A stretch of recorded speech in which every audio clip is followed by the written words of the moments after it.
social needs. We talk about social needs is down here. Okay, what is social change? What things people must change?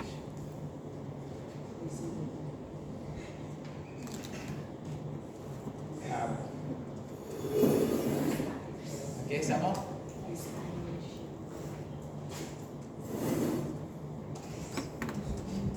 Some more. What a word coming out. Some more, any more words? Social change is different from social need. Education. Is that change or need? Need. Good. At least differentiate between the two.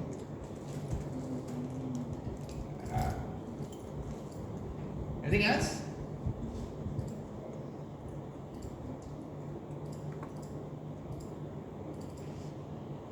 That's all?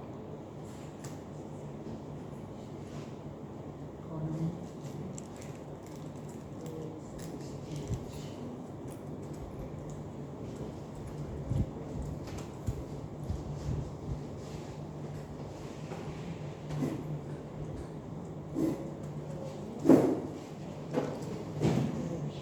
Are you clear on the things that are social change and social need? Yes, no? So, let me ask you, is there any money to be made in trying to fight corruption? Can you make money in fighting corruption? Okay, let me repeat. Say, can you make money by fighting corruption? Can you make a business entity that fights corruption and makes money? Macam mana? Can you make money by making an entity that focuses on environment? Can you make money, no? How?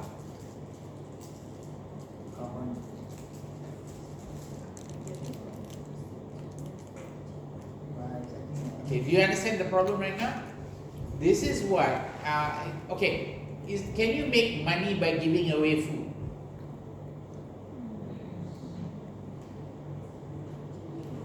Is giving away food. So how do you make money by giving away food? How? Are there? Make TikTok video.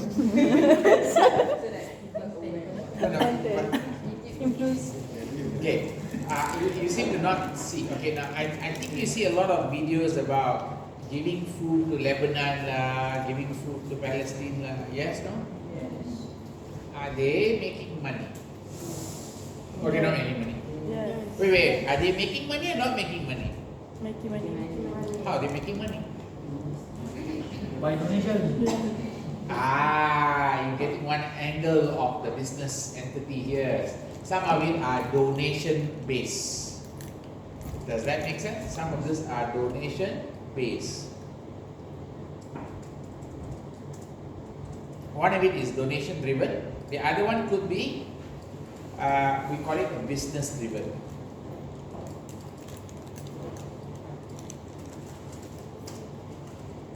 Okay, there is donation driven and business driven. The story of Batman is more like a business driven. It's not donation driven. He doesn't need donation to run. He creates a business system that makes money but improves or solves a social need. Does that make sense? Whereas some are donation driven that improve or solve environment, corruption, wastage or something like that. Does that make sense? Or it could be food also. So there are two ways you can become a social entrepreneur. Does that make sense? Can you identify 3 top social entrepreneurs in Malaysia? Google. 3 name or social entrepreneur in Malaysia.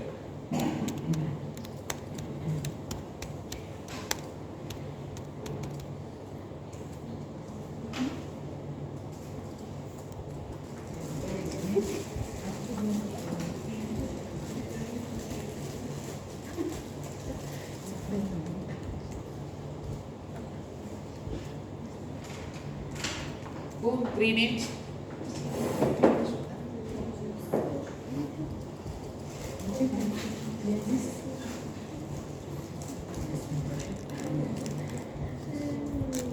Three names, hurry up.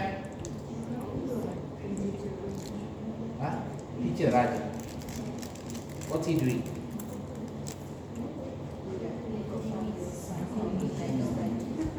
Teacher Raj, is it? Did you find that name there? Yes. What did he do?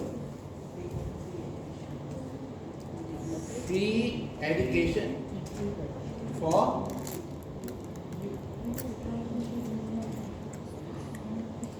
okay. Teacher Raj is free education for the youth. Okay, I give you that one example. Any more, guys?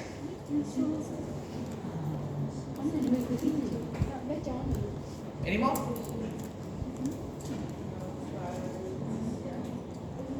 No. F-A-R-I and I D-A-N-I. What's she doing? My Harapan. And what does My Harapan do?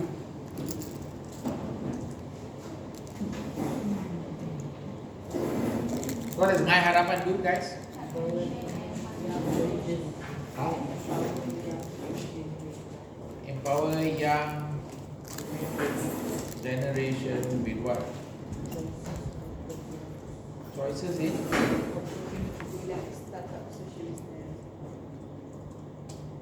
That's a bit odd, isn't it? Is that a real need or a change?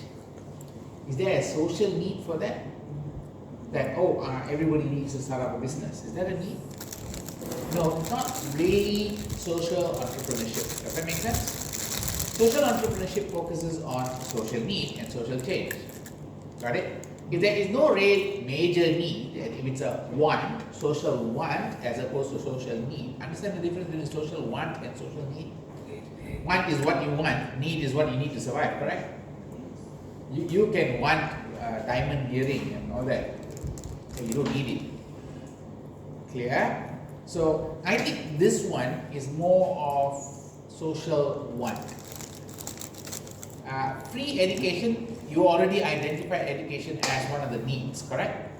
Okay, let's go on, pick another one. Okay, let's look at the next person. We've got Dr. Yasmin. What is she doing? She volunteering, okay lah. But you see, that's the point. Is she volunteering or does she have an organization?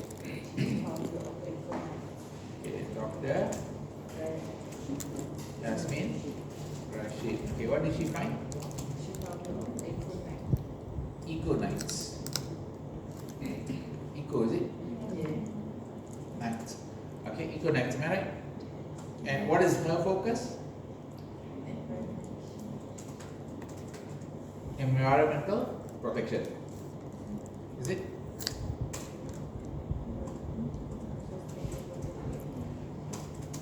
Okay, now this one is more of which one?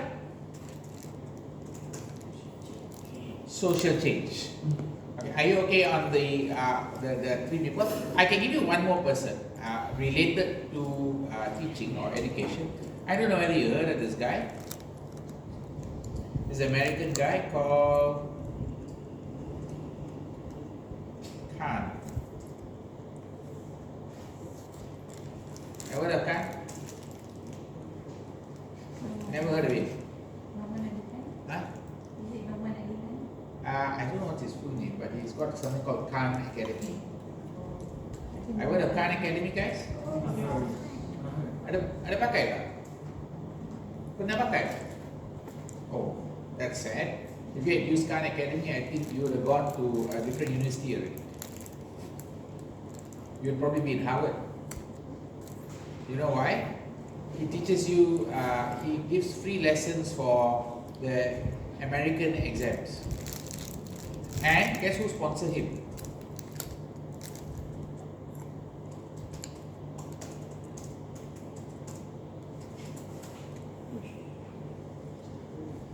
Bill Gates sponsored him full. So it's free education, which is very high level, okay, very high level, which has covers biology, physics maths advanced maths all the languages and all that. You can check. Can you check Khan Academy? If you got younger siblings, you should probably start to use this. Saves a lot of money because you know why? It's like good tuition at zero cost. Does that make sense? You know there's My Tuition and all that stupid apps that are outside there charging money, right? Yeah. This one beats it 1,000 times. And it's free because who sponsors? Bill Gates Foundation, which is a sponsorship organization. Does that make sense? So you can you find it? Can I get it? Can I? Okay. So that's an example of education as a social need being addressed. Does that make sense? Are you okay? Okay.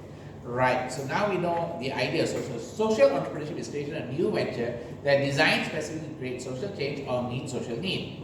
Some social ventures are designed to generate profit in order to become self-sustaining and pursue a number of financing options, which while others operate on the basis of donation. Okay, this is the one I told you about, that donation-driven, business-driven. Business-driven means not that the owner take the profit. The owner normally doesn't take the profit. The owner makes sure the profit go back inside the business and help to grow the whole thing. Their interest is to not make profit. Profit is not their motive. Their motive is to help people. Does that make sense? Remember, if you are doing business, like you open a burger shop, your motive is profit. Okay? If your motive is like I want to help people, then you've gone into social entrepreneurship. Got it? Okay, now. But be careful. Social entrepreneurship businesses doesn't mean they don't make profit. They make profit, but the profit is returned back to the employee, society, community and all that. It's not taken by the owner. Owner doesn't take a share. Might take a small share as part of his time. Okay, next. One challenges for accountants working in social ventures and the social entrepreneurs themselves is how to measure social outcomes. So this is a tricky part. The measurement of social. So you now know this as the part, right? So you have one issue you have to think about is called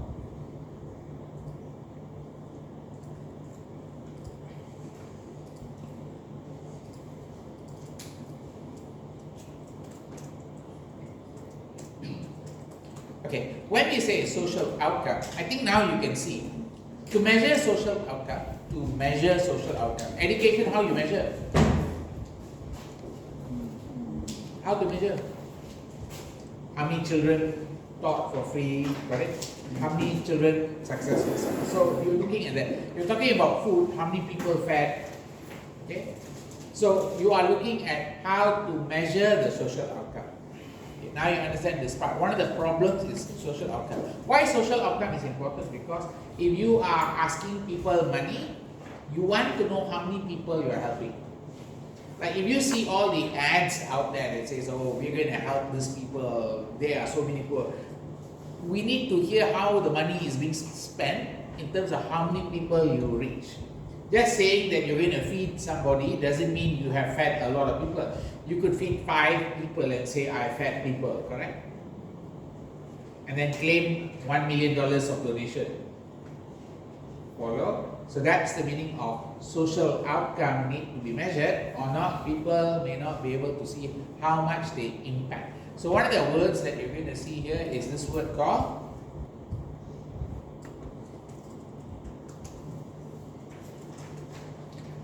this is an important word because you're looking at impact in terms of how you have people's money have impacted the issue. Got it? So how's my impact on food? How's my impact on giving a place to stay? Or how many clothes can I give away and so forth? Are we okay? Remember, impact, there is something related to impact which is called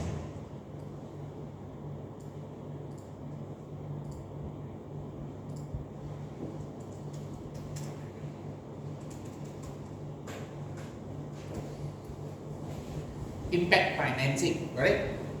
Impact financing are people who are willing to give money to fund social project because they want to make impact. They got a lot of money, like Bill Gates.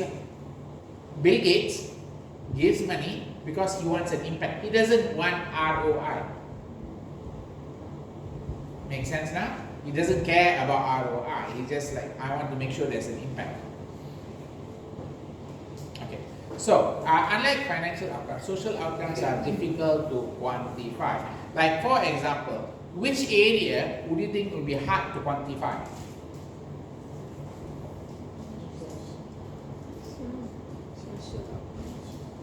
Social change or social need? Change is harder to quantify, like corruption. How you want to quantify corruption? You know, you have reduced corruption by how much, what, how many people, so it's very hard to quantify. Racism, so it's very hard to quantify.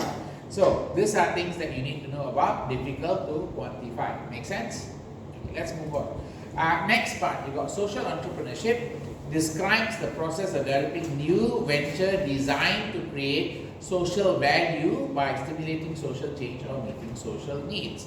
So, keyword, process of developing new venture, the process of you setting up a business or an NGO. Remember, so it's either a business. So, if you go business driven, this is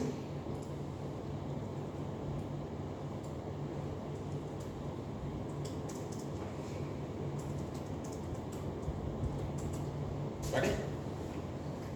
If you were to go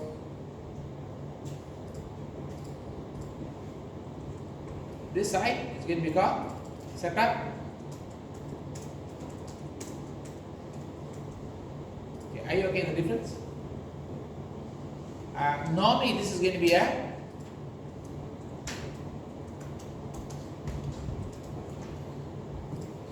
now. Do be aware. There is a well-known case, I think, in Malaysia, where one of the guys who was taking money for Palestine ended up buying a lot of gold with the money. Director, instead of channeling the money to help the people, there, notice, measure social outcome and all that, he started to pocket all the money for himself. Yes, no? That's the issue. You have a risk with that. Are we okay? Right. Social venture, social enterprise often address social problem needs that are not met by private market or government and tend to work with and not against market forces. A good example in Malaysia is like the Rohingyans and how they are displaced and they cannot get jobs and all that, and how social NGOs are the one trying to facilitate. They kind of help out to make sure that the society gets an outcome. One of the most prominent social entrepreneurs, of course, is Laureate Muhammad Yunus, one of the pioneer of microfinancing. Muhammad Yunus is the one was a professor in a university who tried an experiment and became a bank. He tried an experiment of helping people in a certain way. He took that model and made it into a huge bank, a microfinancing bank in, I think, Bangladesh. Got it? I think he's now the prime minister or elected prime minister. They made him prime minister because his intentions are more to help people than to maximize money. Got it? Okay. So, 7 principles of social venture. This is kind of important. You do need to remember the 7 principles of social venture. What's the 7 principles of social venture, guys? You do need to understand this so that you may be able to answer this one properly. The first one is what? So objective to overcome poverty, not profit maximization. Remember, this is for Yunus. Yunus set up something specifically, got it?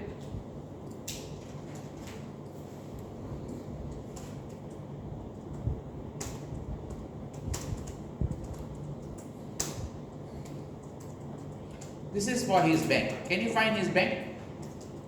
It's called Grameen Bank. Guys, can you find Grameen Bank online?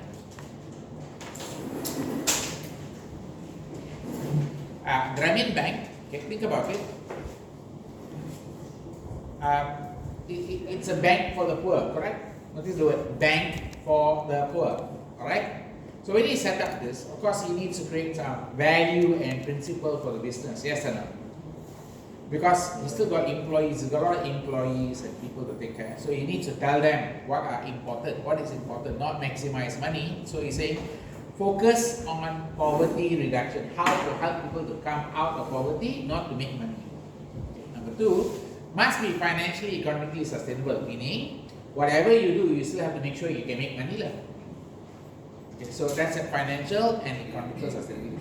Investor receive a return on investment does not exceed the amount of the investment. So once they get back their money, they should keep quiet. So if you put 1,000, you get back 1,000, you should stop. You shouldn't get more than that already, because your 1,000 has done its work, and you got back your 1,000. Okay, must be environmentally conscious, so that's added in. Workforce should get market wages with better working conditions. So you make sure his people don't overwork and all that, and it should be done with joy. So the people who do the work should be happy to do it. They're not happy, they shouldn't be there. Got it? That's his 7 principles, which is important for you to understand. The exam questions can ask you on which principle is not being met. So remember, the exam question would be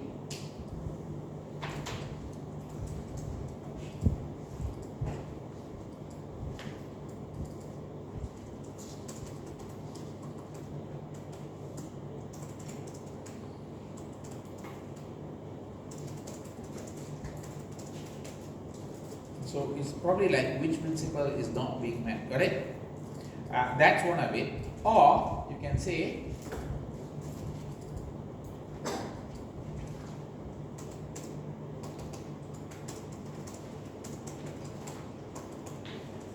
okay. So there are 2 parts of the question, alright? All the company profit, I forgot, all the company profits are retained. All the company profit are retained by the company for additional expansion and improvement. That means no payback. No payback. It's all just retained. Profits are kept. Okay? Right. That's the first part of social entrepreneurship and the Yunus principles.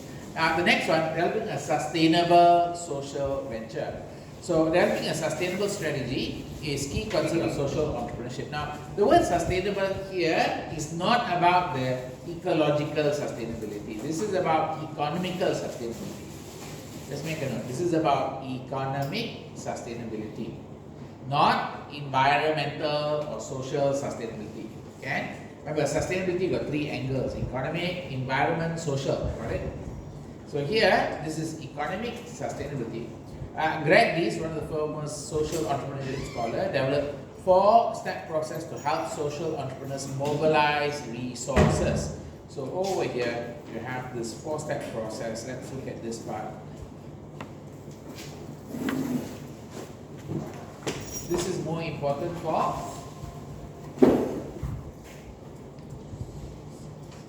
this is more important for setting up a social business. Not so much for this part. It could be also for donation driven, correct? Could be for donation driven. Define capabilities needed for social enterprise. What skills does the business need?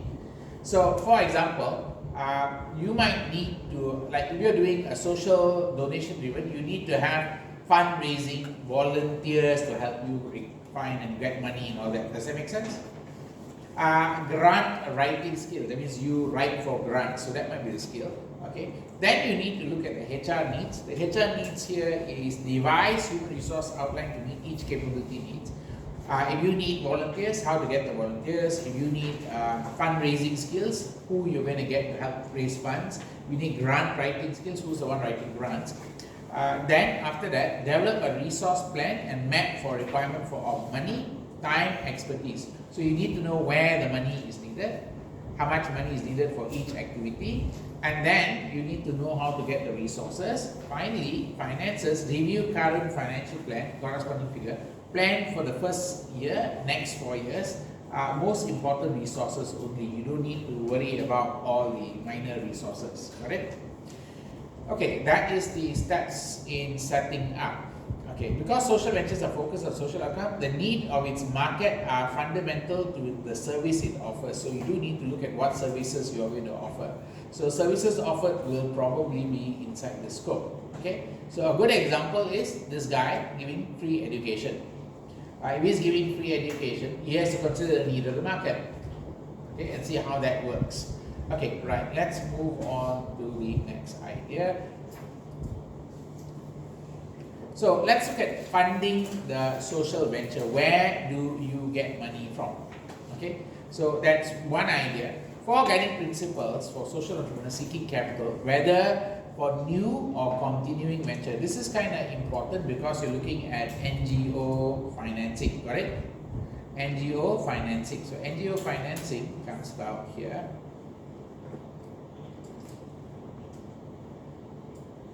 So we're not only talking about impact financing, but all the other types of finance sources. Okay. So ensure business case integrates both social business goals. This is more important for this type of business, the business-driven ones. Got it? Then put together a management team with complementary skills, social business goals. Demonstrate viability with quantifiable metrics of social impact. So this is where the impact is coming in already. If you can't show your impact, people don't want to give you money. Okay. Avoid mission drift that is at odds with investor expectation. Sometimes a good example is the one that started buying gold with the money that's supposed to go for Palestinian people. That's an example of mission drift. That means the people are not doing what they promised to do. Correct? You promise to do something, stick to it. So if your promise is to be on environment, suddenly you can't go to corruption. If you promise to be on food, suddenly you can't go to clothes and all that. Then you're causing a mission drift already. Does that make sense? You should stick to what you're doing. Okay, you promise A, we just promise and do A, don't do anything. So that's this one, avoid mission drift. Because why? People gave you money because of that impact. They wanted impact on shelter, they gave you money because of shelter. They didn't give you money because of food or clothes or disease or anything else, correct? Okay. So are we clear on this part? So, which means the sources of finance that you can get. Remember, these are the key sources of funding that you can get. What are the key sources of funding?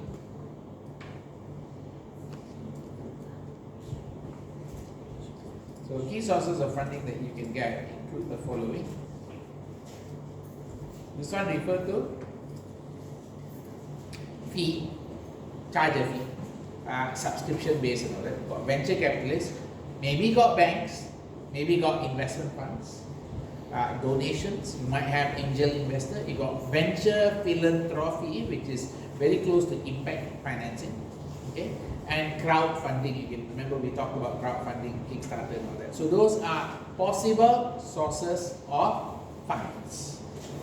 You can use this to raise the funds for the business. Okay, now moving on. Then you got the next part, social enterprise marketing. So we already talked about social enterprise financing. Now we're looking at social enterprise marketing. Marketing is kind of critical for businesses. Okay, let's look at who do you want to look at? Okay, let's look at, so far you gave me some examples, right? Let's look at this person. You tell me what is the marketing she is doing. Can you go to her website?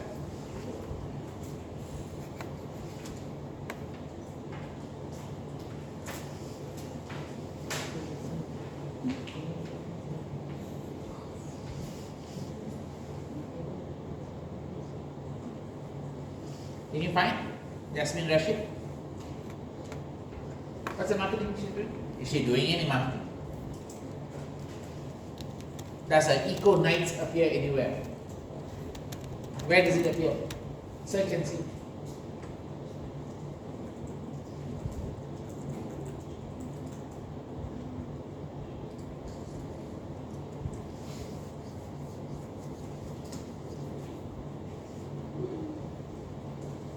They have an Instagram. They have a few YouTube channels.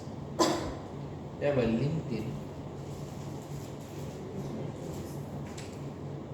They appear in the newspaper, is it?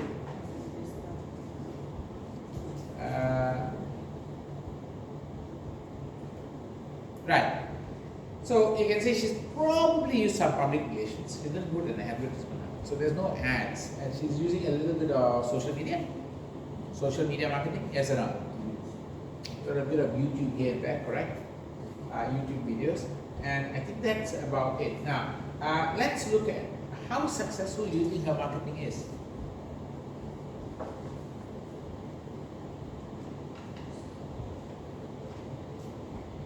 Guys, how successful is the marketing?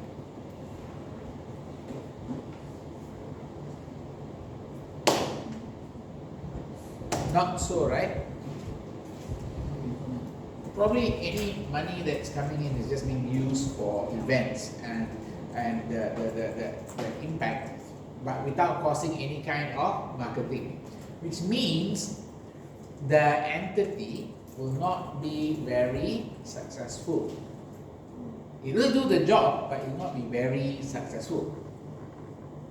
Khan Academy was successful. He managed to rope in a billionaire to support him. Eco Nights should be able to rope in some billionaires to support it. But if there are no billionaires supporting it, and it's not doing its job properly, it cannot do its social change or outcome properly also. Does that make sense? So that's why you need to have a marketing plan. Got it? So when we say marketing plan here,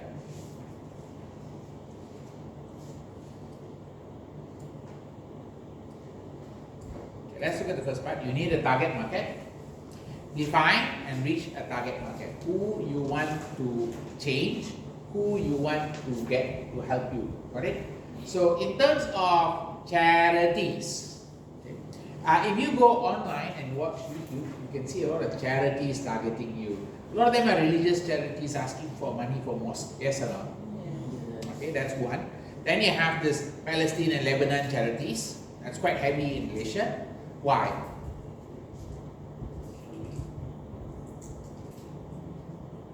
Why?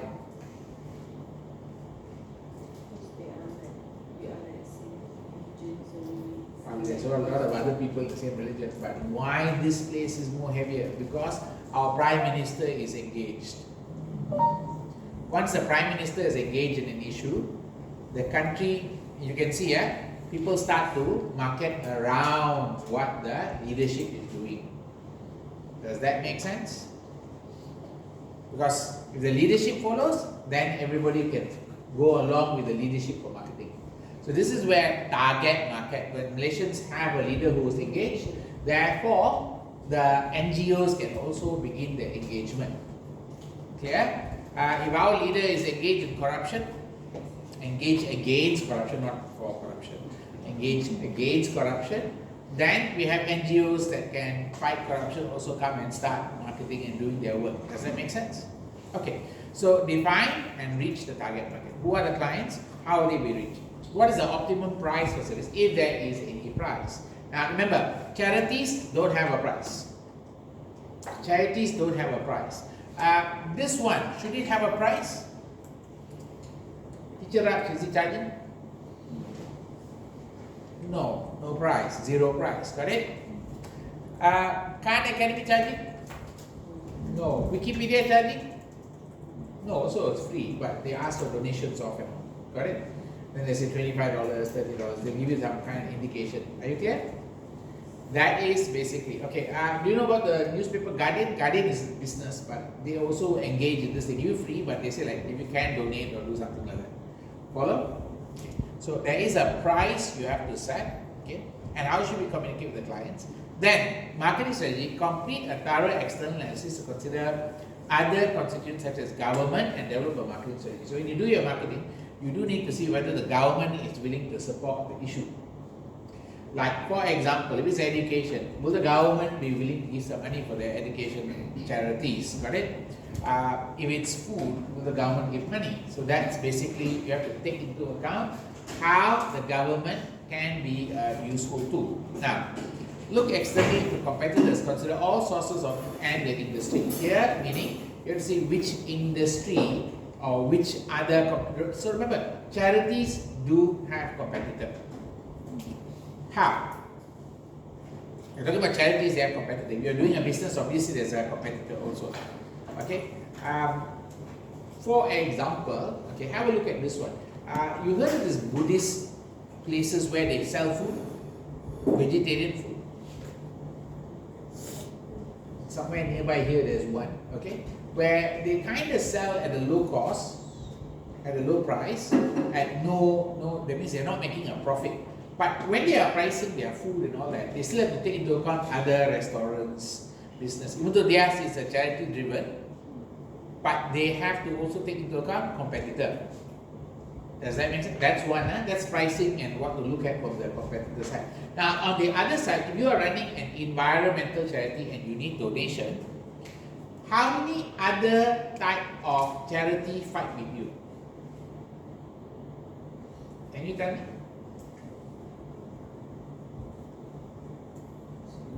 Okay, if you are running an environmental charity, how many other type of charity fight with you? And what are your competition?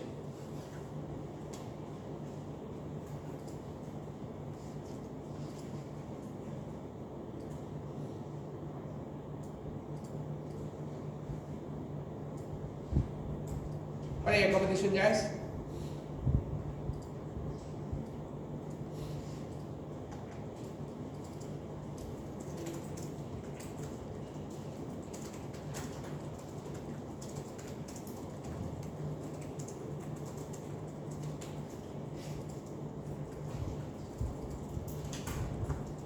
Think about it. You have on one side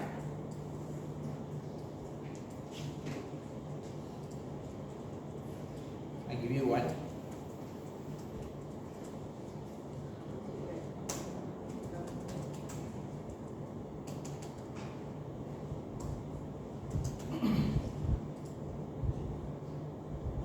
Some more? Anything else?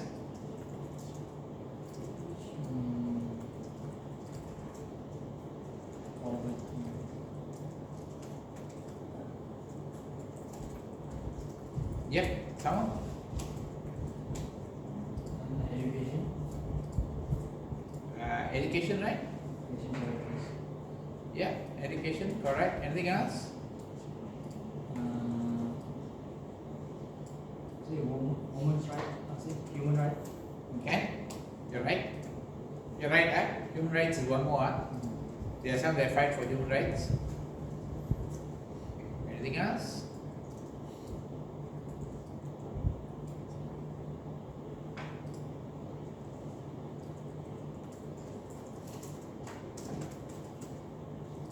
Okay, one more is going to be a big one, is this one. Health. Okay, health is one more. There's another one, funny one, that exists, which is called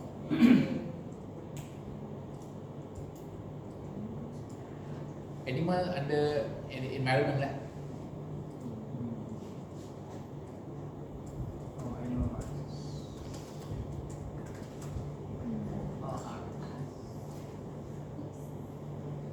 That one.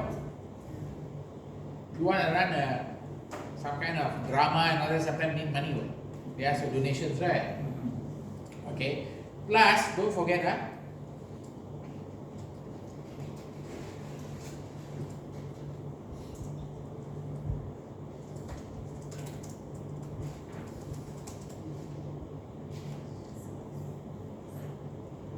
you what? You go $10. You want to watch a movie, or give the money for donation?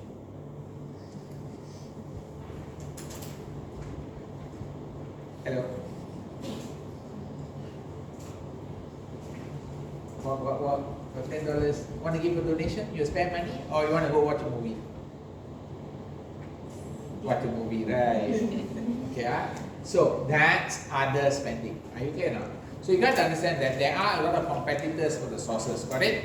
Not only are you competing with other causes, social change and need, you also have to fight with the individual needs. Okay? Conduct an internal analysis to consider what social venture does and does not do. So what they can do, they cannot do, so that's the scope. So, social entrepreneurs, okay, Marketing is important social venture capability, involves planning, pricing, promoting, distributing a venture program and product.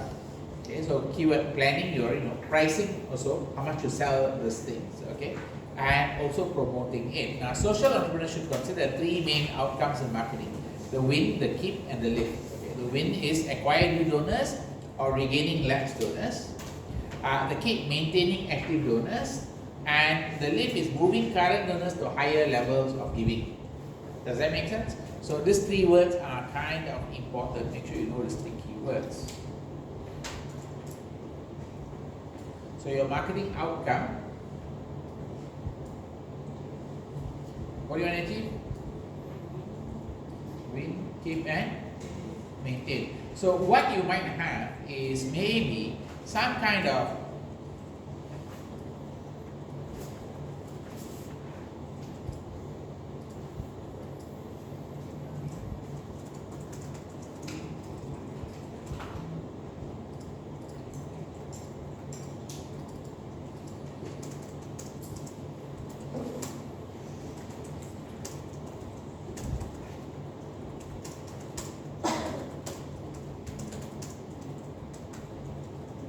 are you okay to start? What action should be taken to win, keep, or lift the donor? Okay? Clear? Okay. Let's move on.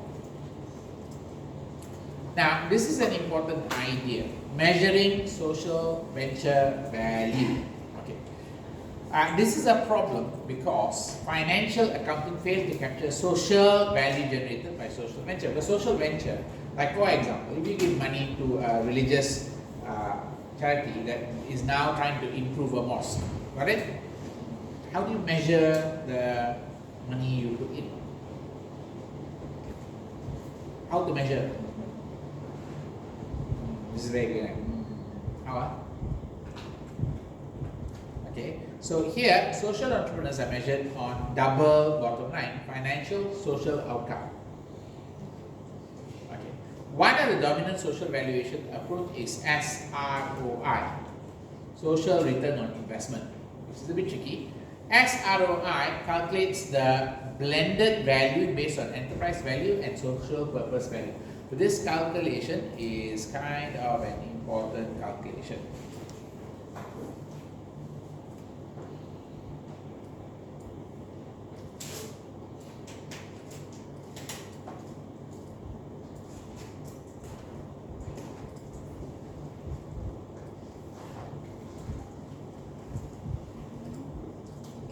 So what do you need to do with SROI?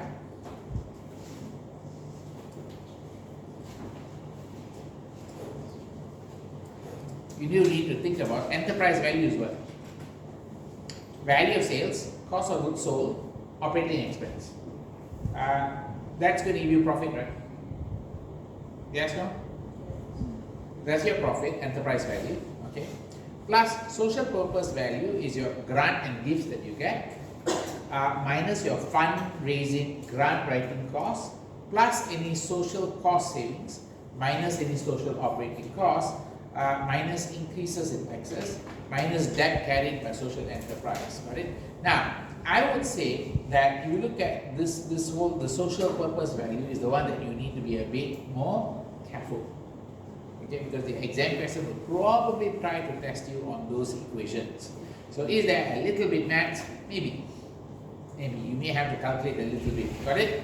If it comes to SROI, yeah, you may have to calculate what to do and all that. Okay? So that's one the examiner might ask you. It links financial input to external outcome, whereas ROI links organization input to that are internal to organization. So SROI is a bit more broader because why? It talks about this grant and gift. Okay? There is a degree of subjectivity in estimating what would have happened without the social venture intervention. Okay, that is the impact assessment. When you're going to calculate the impact, sometimes like how much is the value of your effort. Because of the existence of your business, you may have saved so many cats. What's the value of a cat saved or something like that? Got it? How much social venture activity contribute to social outcome, measured, and other variables. So the biggest problem here is going to be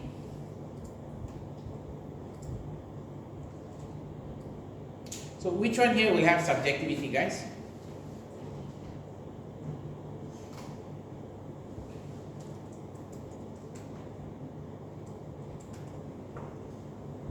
Where is subjectivity located? Which item here would be subjective?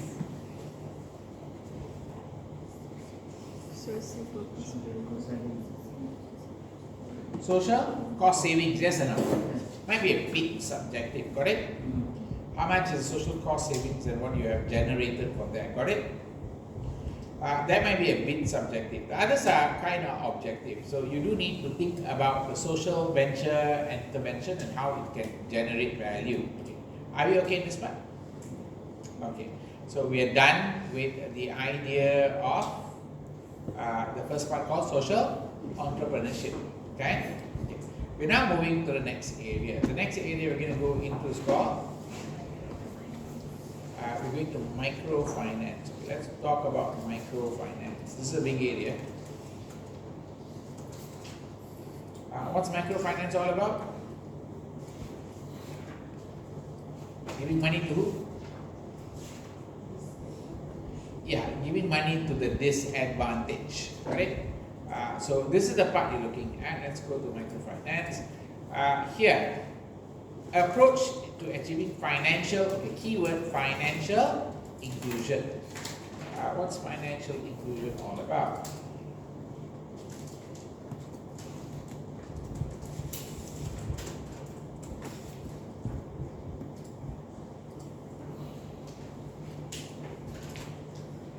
Financial inclusion is making sure everybody are in the financial system.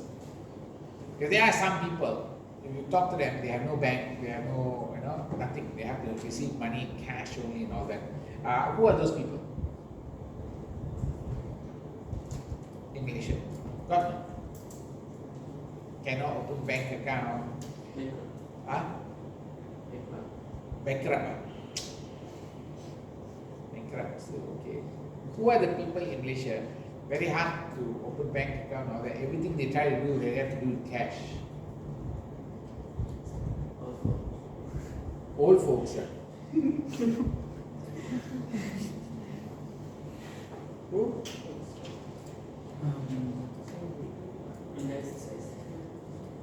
Yeah, who's those people in Malaysia? Charities. Charities all have access.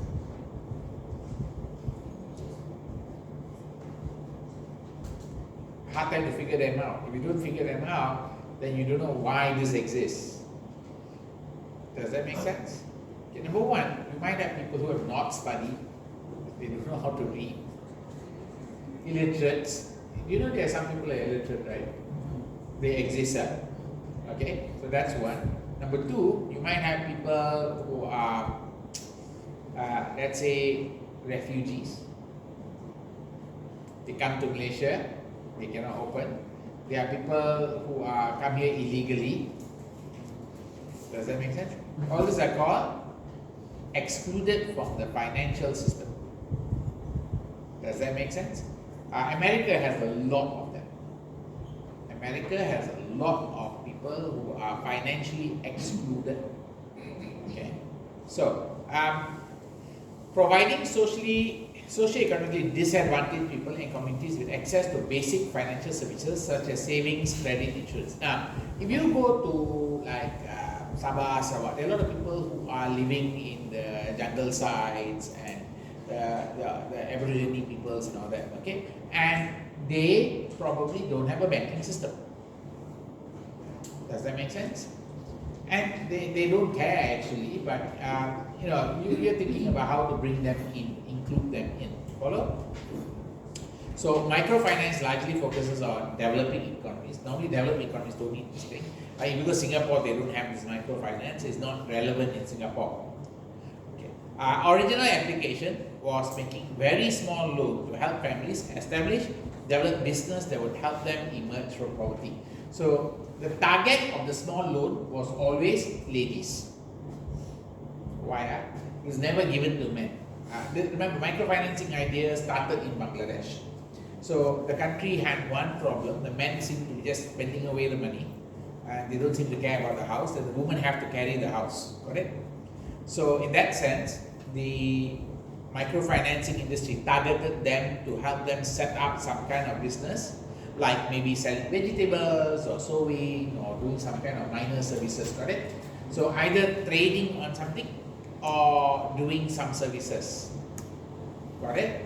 And they needed money to, because before you start before you start a business, you need something called room to, you need money to stay alive with.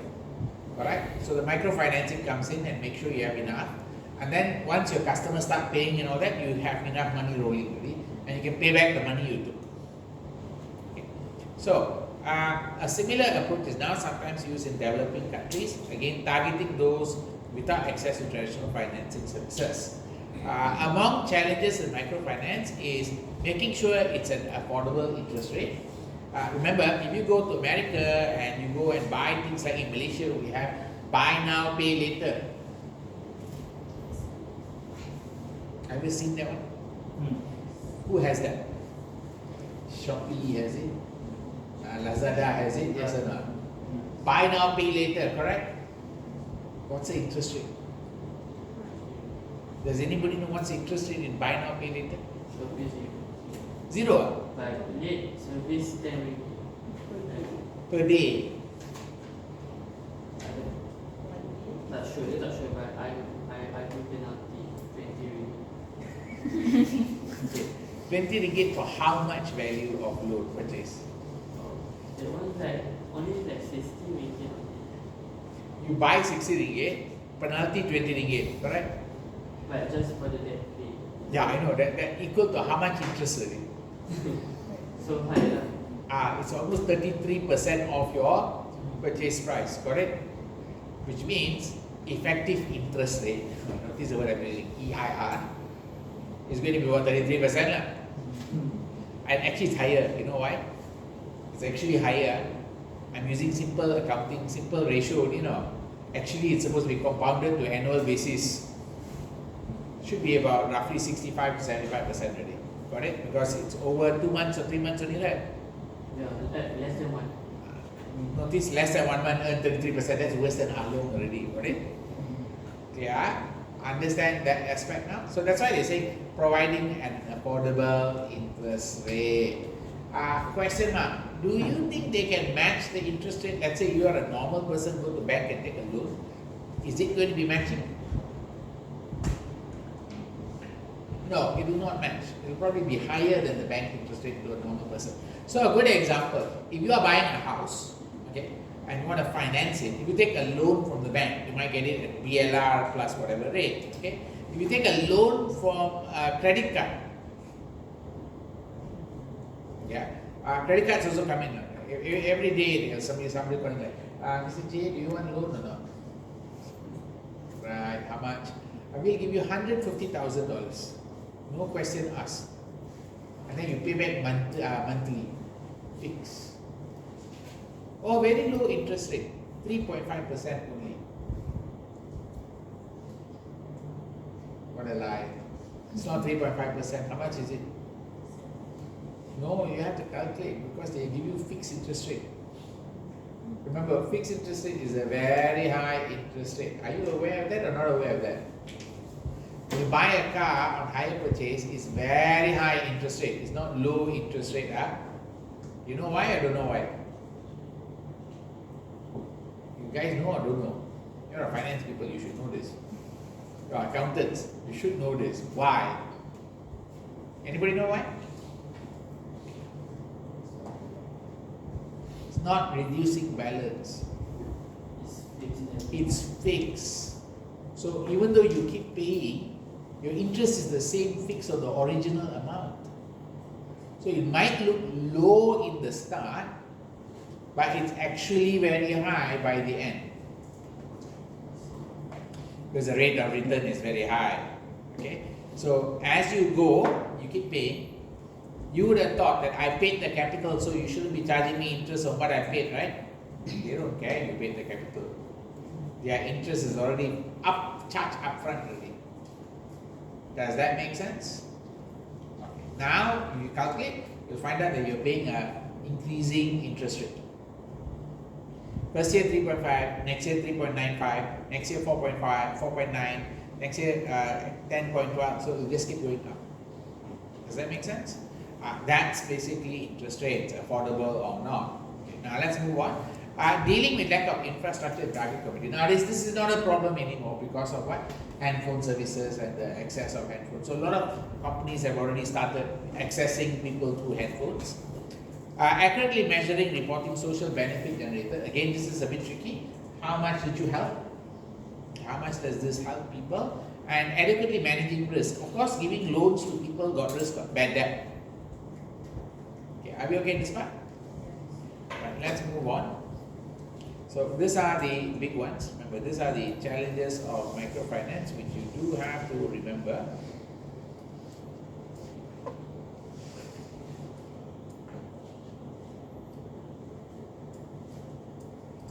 Right, let's move on to the next part.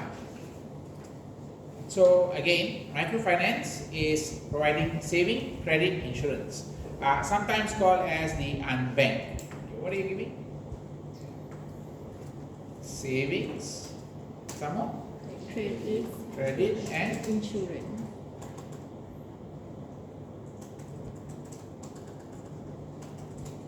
And the target audience is called the word we use is unbanked. Okay, those who cannot access conventional financial systems, unbanked due to their social economic disadvantage. Okay, so the people are unbanked, and the concept I will tell you is financial inclusion, the key concept. Originated refer to microcredit and meant provision of small loans. So microfinance started with microcredit. Okay, and remember, loans to encourage entrepreneurship in impoverished communities. Like I told you earlier on, this started in Bangladesh, where the money was given to poor so that they can come at least have a stable life. Got it? Okay.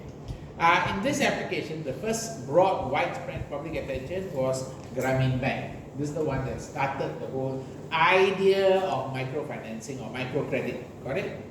Like other social ventures approaches, definition of positive outcome are defined by outsiders, not by insider, and can be argued that community targeted by microfinance must be central stakeholder in the way projects are defined and undertaken. So the people who we are giving the loan to are the most important one. They should take lead. Okay, this is quite important.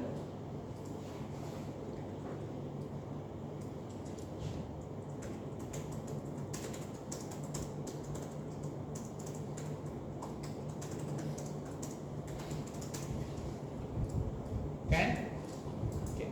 Now let's move on. Next one. Microfinance services include provision of small loan to micro entrepreneurs as pathway to growing out of poverty. Okay, so that's the first one. Giving a small loan. Micro saving, simplest level of bank style saving account for them to keep their money secure. Now you have to understand why micro saving is important, because of the context. So remember, where did I say this is happening? Bangladesh. Okay. Anybody from Bangladesh? No, right? Just to double check. After that, some people like, oh, you whack my country. Like, Khairiyah is always angry with me for whacking Bangladesh. Yes, Khairiyah. Okay, right now. So micro saving. If you look at Bangladesh, the men will steal the money and then go drink or do something funny. Okay, or not? So in that sense, that causes a problem for the ladies. They are working very hard to get money to run the family, and they keep the money in the house and somebody comes and takes the money. Does that make sense? So it's a big problem for them, and therefore this solution is very important for them. Or not, they're going to have a problem keeping that money, and they have to pay some more, this microfinance credit. So all of this led to micro savings. Make sense? And then micro insurance came along, because these people didn't have stability and their children depended on them. So insurance also came along. So the managed risk, now especially for illness and such as crop failure. So if you are a farmer and you're farming and all that, you might have a crop failure. How are you going to survive? Or if you are doing services and you get sick, you can't do your business, you can't get money also. So that's where micro insurance came along. Does that make sense?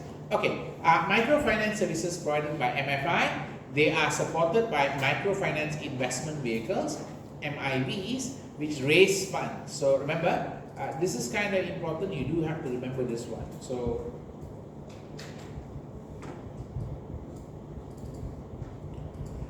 you have MFI raises funds, okay, and MIV raise funds, and then you got, yeah, so these are the people that are involved in microfinance. Make sure you know who they are involved, all right? Okay, MIV, micro institutions, microfinance institutions, okay, include microfinance investment vehicle. They raise the fund, they give the money to MFI, MFI gives it to the target audience. Are we okay? Right. Let's have a look at this diagram. Can you find this diagram, guys? Inside your textbook?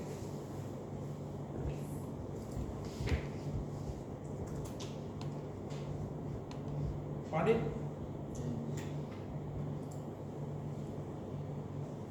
Check your textbook. Page number?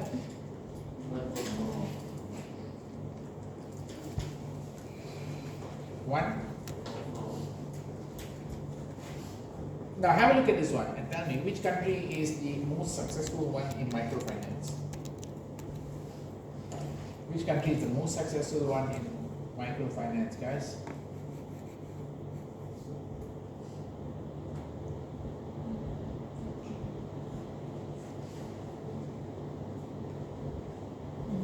South America. Okay, so we're going to look at the countries that are successful in microfinance. Which country?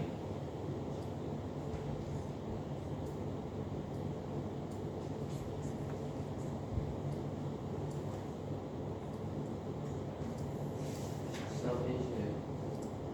Let's look at what right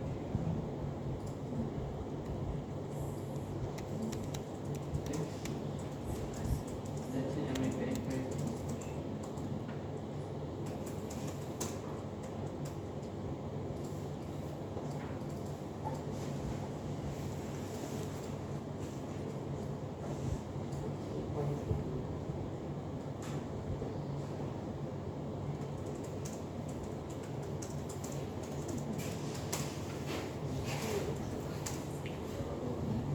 Not country, which is not country, which area?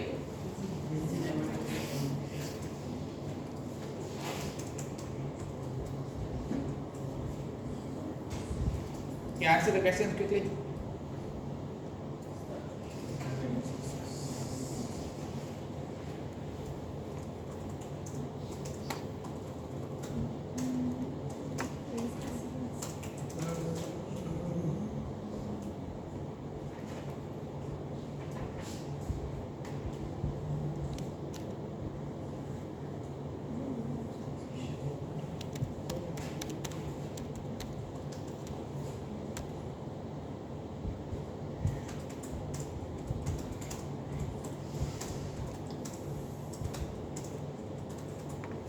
Can you answer all these questions?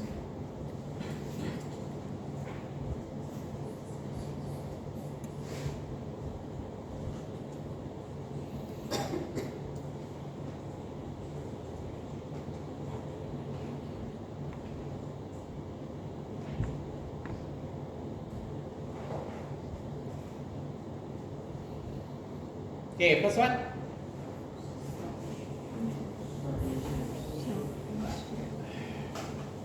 So you say Southeast Asia is the most success. What is your measurement of success? So you're going by number of borrower high, therefore more success.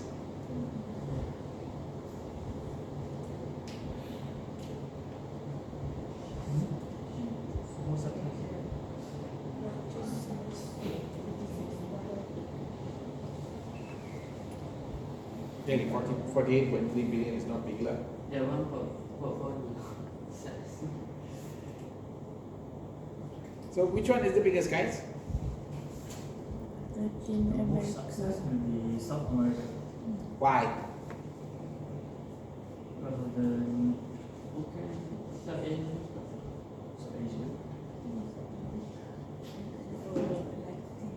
Latin America. Hey guys, see, you're having a hard time making a decision, right? Now you know like how the exam question going to be? Based on figure 2.11, identify which area has the most success in MFI.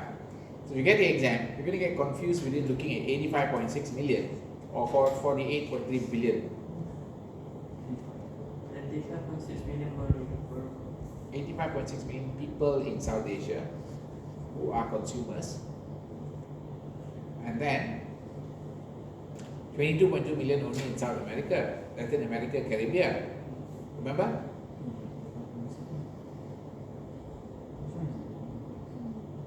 Then 85.6 here.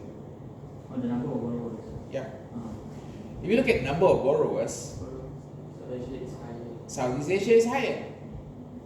But we look at the value of the quantity of the borrowing, Latin America is higher. You look at the number of MFIs, Latin America. Latin America is higher. Got it? No. So answer is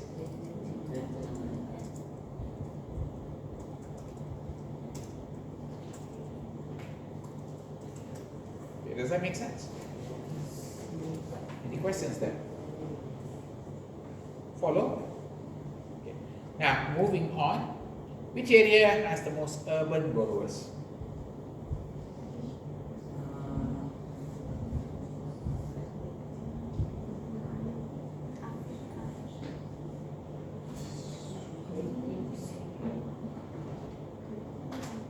South Asia.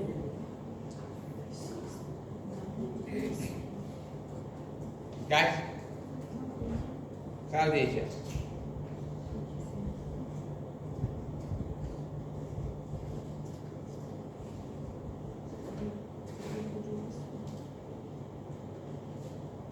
Answer? Yeah. Urban or rural? Rural. Answer the question given. Okay. Latin lah. Sebab Latin the lowest of rural, so the most urban. See? Kenapa nak tricky sangat ni? This thing are tricky. Hello. CBI, what do you expect them to do? Keep the language simple, is it? Got it? So they can twist and turn. Follow? Get ready for that. Okay. Now, which area has average lending higher than the world average?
No, this one, you have to calculate. So what's your calculator? You can't just mentally make a decision. Either you did the mathematics or didn't do the mathematics. What's the mathematics here? First calculate the, where's the average lending? Given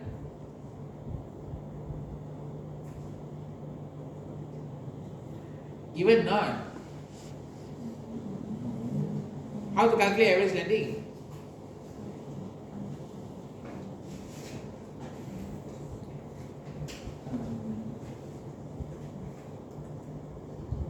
Number of value divided by number of borrowers. Yeah.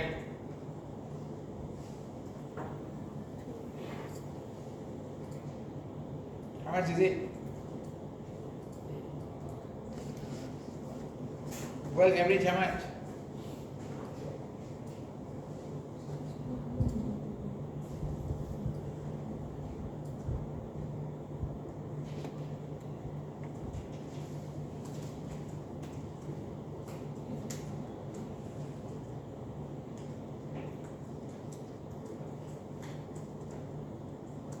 Average?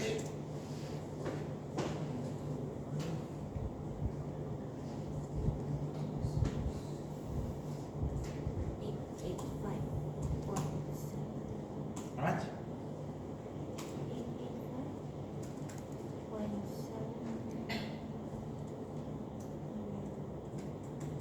Is it?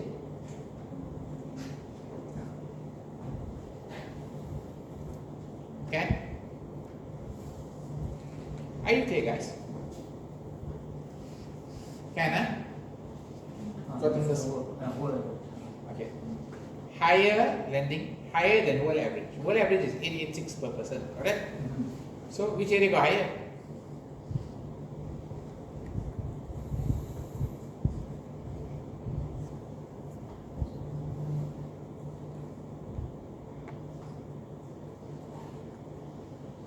You have to calculate all 1, 2, 3, 1, 2, 3, 4, 5. You have to calculate all.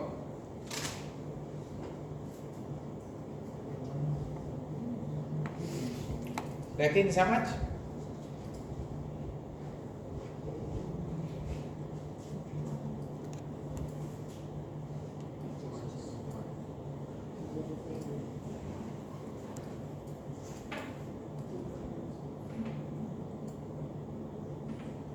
How much?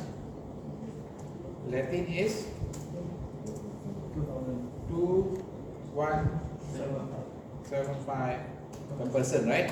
Yeah. Okay, some more.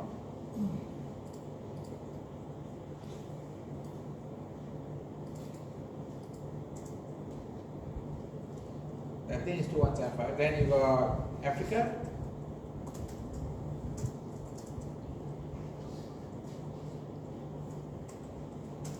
Semua dah high ni.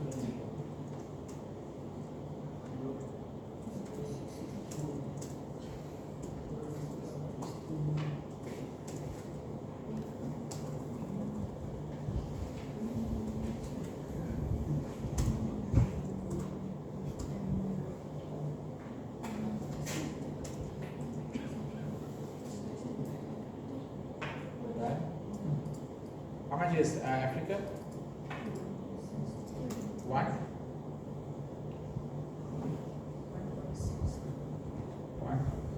1630, is it? Right, how much? 1634. 1634. Okay, next. Middle East.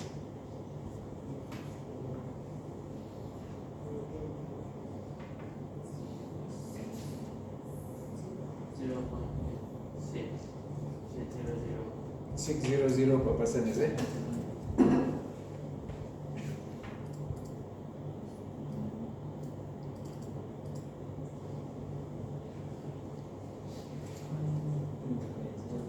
How much? 2 80. 2280.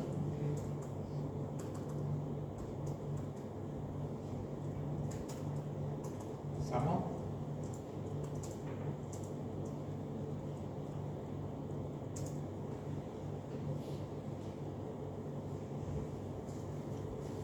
South Asia?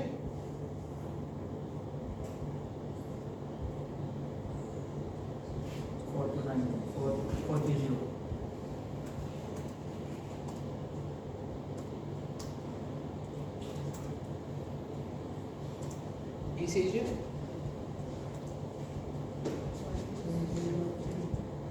10? 32 per person, is it? 34, is it? Okay, now you got the numbers already, right here. So you can now see which country is the highest, which one is the lowest, which is below the average, world average. Are you clear now?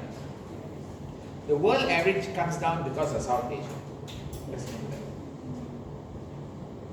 The world average comes down because of South Asia, because it represents a large population with a small borrowing. Got it? Does that make sense? The larger the amount indicates it's closer to conventional banking borrowing rate. Got it? Any questions there? So answer for this one is going to be, answer for this is going to be Latin,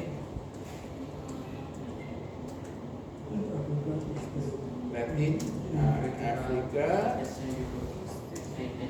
Eastern and East Asia. Are you okay in this part? So Bangladesh fall under what? Bangladesh fall inside here, South Asia. That's why it's look. Understand? Bangladesh has a large number of microfinance deals and all that, and that's why their lending is also very small. Got it? So, in terms of impact, which one has the highest impact? Impact area, which area has the highest impact?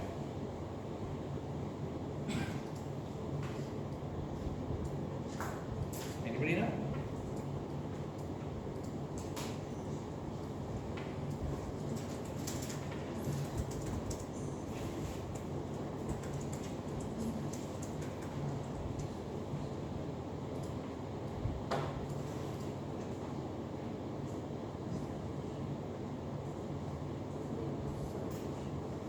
Yeah.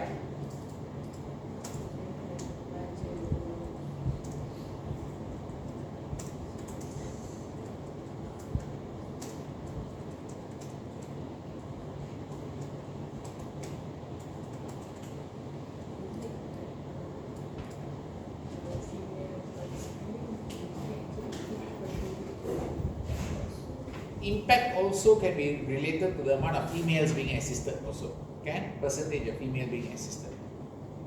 Follow? And you see a lot of male don't get involved in South Asia. Whereas in Latin America, there are more male domination. Does that make sense? What about here? 40, 60. Can you see which country is the highest one? Male is more higher than the female. You see that in Eastern Europe and Central Asia, 41%. Got it? More males are borrowing than female. In most of the other countries, female borrow more than male. Does that make sense? Okay, so I think we are done with all the questions. Okay, which this one you already know, right? Which area has higher urban lending compared to the world average? This one done already, right? World average is what? Oh, sorry, you haven't answered this one. Which areas?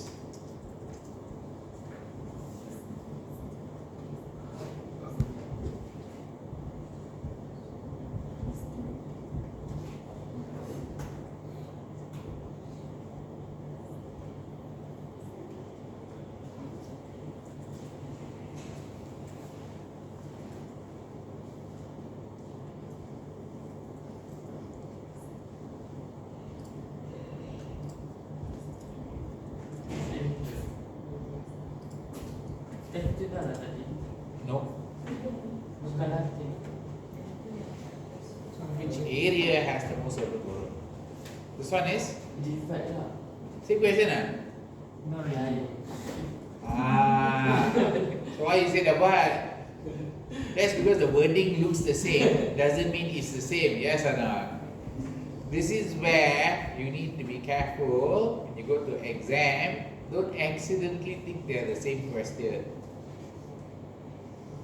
Are you clear? There's a reason why I do this, to show you that you can get confused with the same question. What's your answer for this?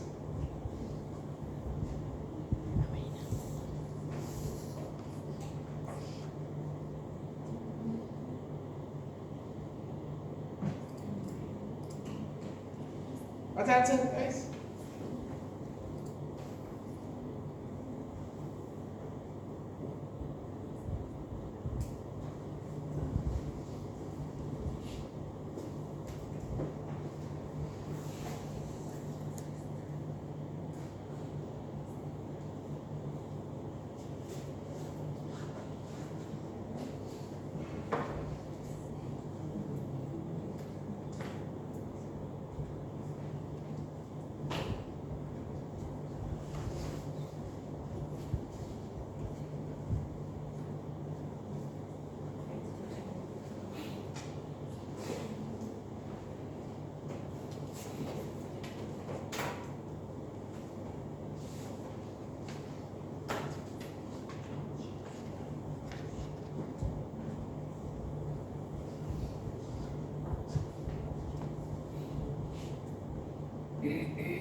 Guys, still haven't got an answer from you.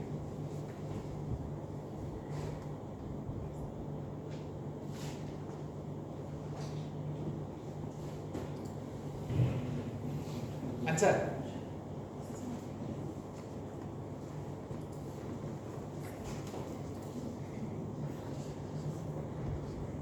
Sao? Don't know. That's how.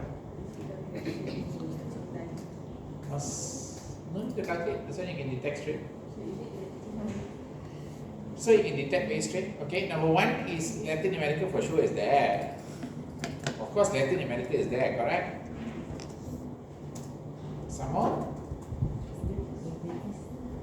Middle East, you see, urban is 35% here. Africa. Here is, Africa is 40. 40, so Africa is inside. Some more.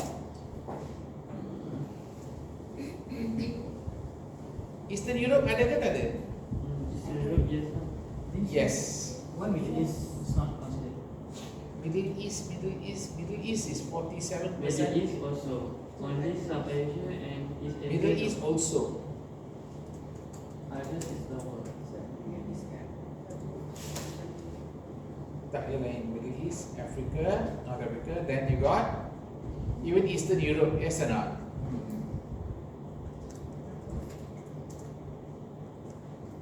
Okay, are you clear in the answer right now? Did you get all of this? Yes, no. Or you were like confused? Black. Ah? Easy question, but you need to do a bit of analysis to understand the numbers. Okay, are you guys clear? Not clear?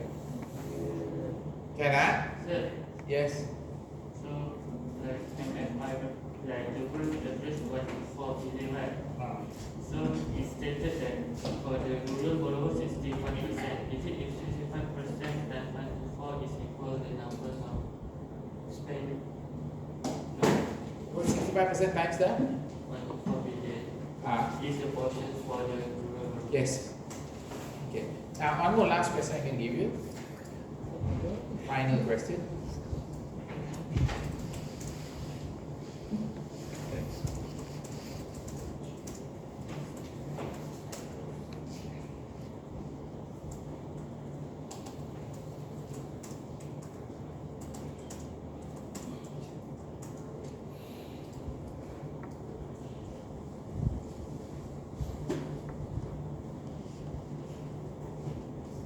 Guys, what's the answer for that?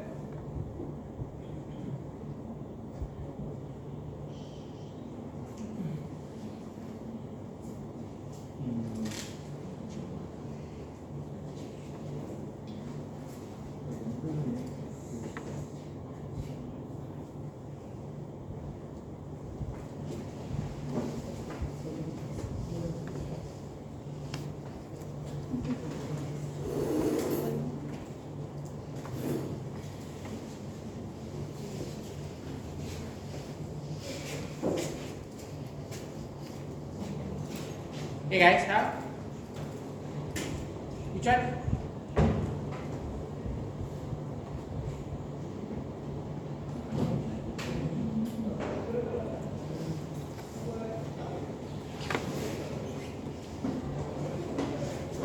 How do we get this number? Huh? How do we get this number? What number is? This number? The number of MIF and FI reporting. And then we have to divide that from the IMF borrowing. Borrowing divided by MFI. Borrowing divided by reporting. Okay. Which one is highest? Latin, is it? I think one Looks out. high. Looks high. Yeah. But then you still have to do the maths. Mm-hmm. Latin looks high. But can you confirm it? Maybe Asia might be higher.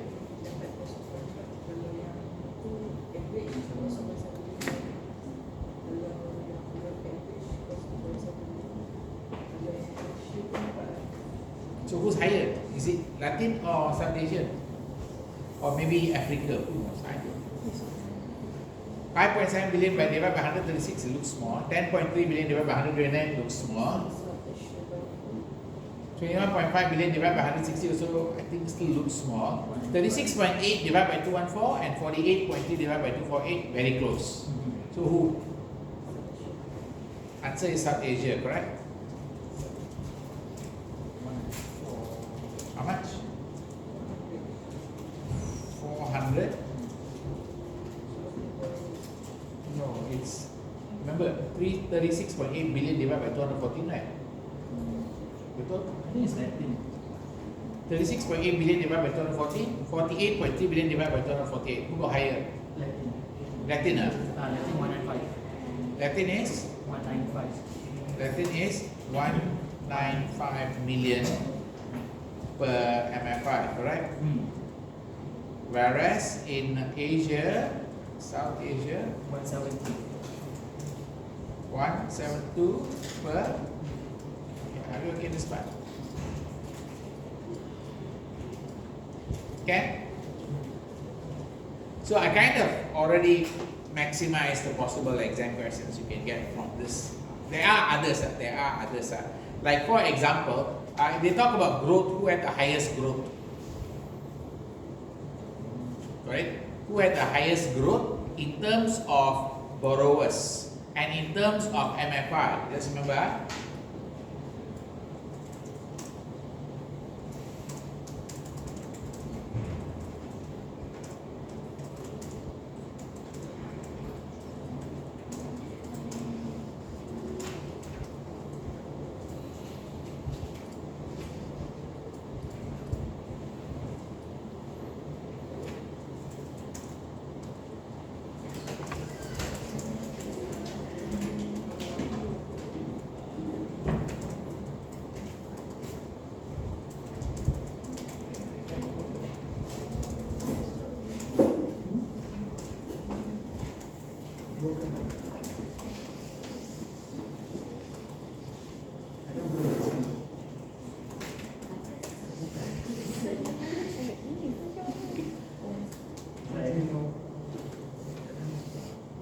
Okay.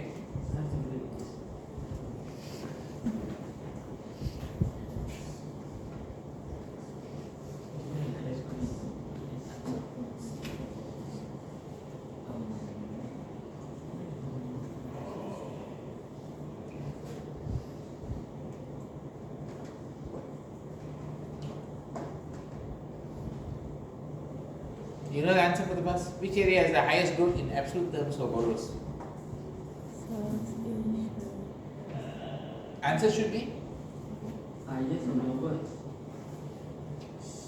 Second one, which area has the lowest growth in terms of funds borrowed?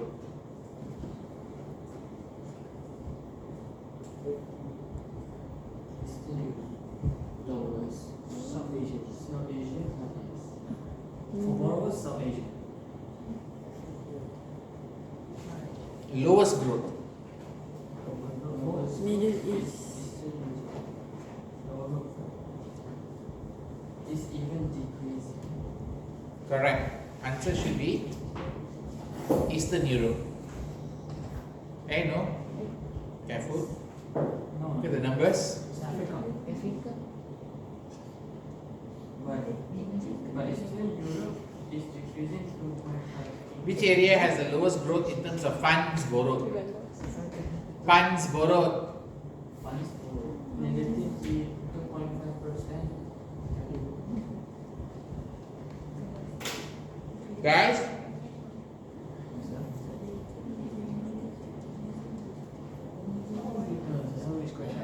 Oh, fund borrowed, not borrowed. Dalam banking. So what question? okay, there are two questions here. Which area has the highest growth in absolute term for borrowers? Which area has the lowest growth in terms of funds borrowed? So the first one is South Asia. Second one is Africa. Okay, we see first one, South Asia got 10.3% go up. After 13.8% growth, correct? 13.8% growth based on after that become 85.6 million, correct? The rest are all very small. Here is 8.4% on a number of how much? 2.5 million. 9.5%, 2.5 million. Here is 0.3%, 6.3, all very small, correct? So answer here is of course. Okay. The next question.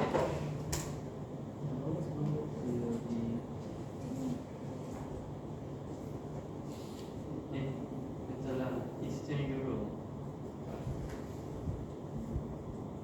Negative 9.1.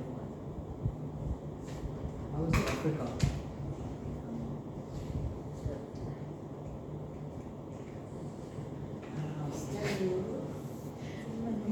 Hey, answer.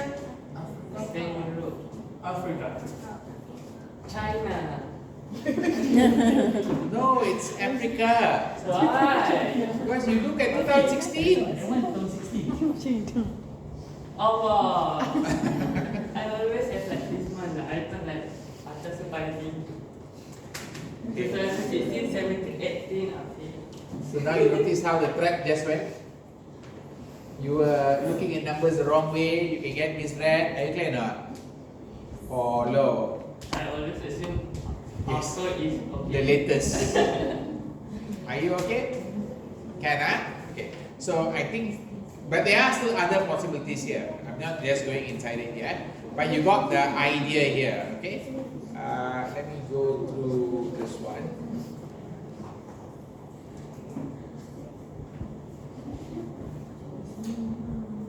Okay.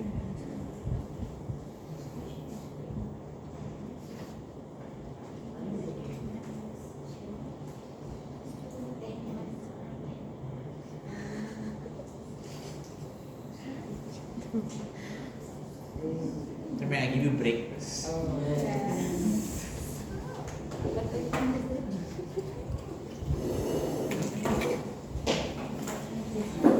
Take 15 minutes.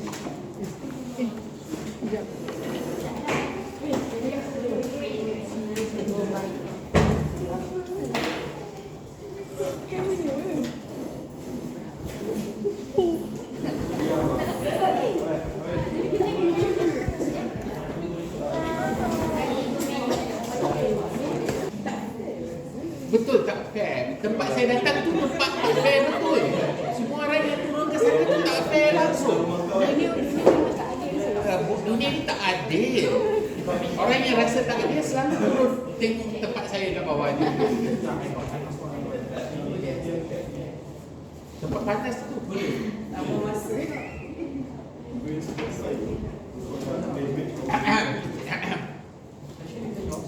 Let's go back into this one.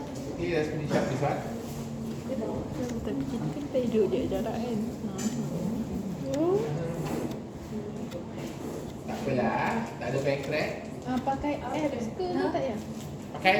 Nanti exam tu pakai lockdown tu ke tak? Okay lah, I tak bagi lockdown. Tak tadi. Kamu clap ni mengapa ni? Sebab saya pun tak ada.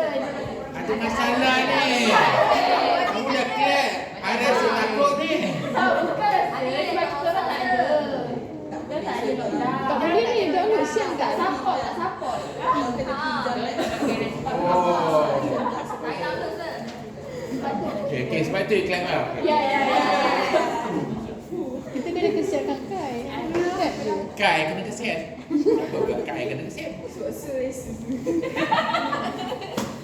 Dia ni kau baru je lah. Orang sendiri je ke? I tak racist dengan kereta. Cakap selagi faham apa ada? Okay, let's get started. Okay, have a look at this one. Here's two questions. Try these two questions first. Lock your answer in. Tak nampak. Tak dapat? Ada dekat slide. Ada kan dalam slide kan? Tengok slide kamu.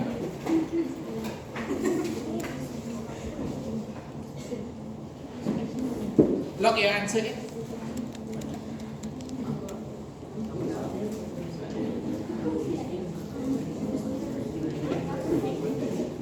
Yang tadi ni gambar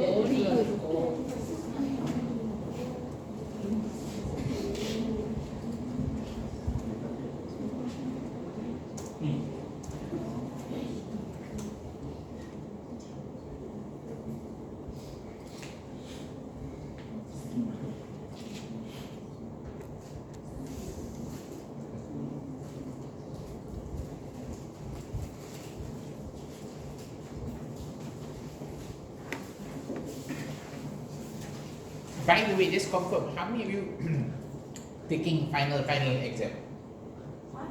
Final CBI exam. How many taking final CBI exam? Internal, external. External. How many? Raise hand. All. All. All lah. Huh? CBI no, don't worry. Just double checking. External dengan internal. Buat sekaligus. Pasti kot yang tak ambil external. Ya, ada yang tak buat external. I tahu dua orang. Dua orang aja kan? Ada lagi tak? Ada lagi tak?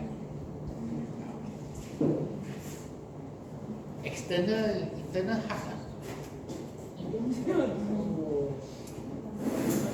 Internal susah. Try your best to pass external lah. Okay ah, don't depend on internal lah. If you depend on internal, it will tarik your marker down. Okay? That's to motivate you to pass external. Motivation jahat.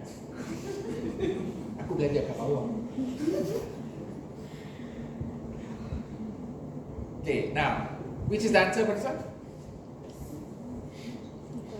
Considering the portfolio at risk evolution from 2019, which year marked the beginning of consistent upward trend? Consistent upward trend when? 2013. You're talking about this one, right?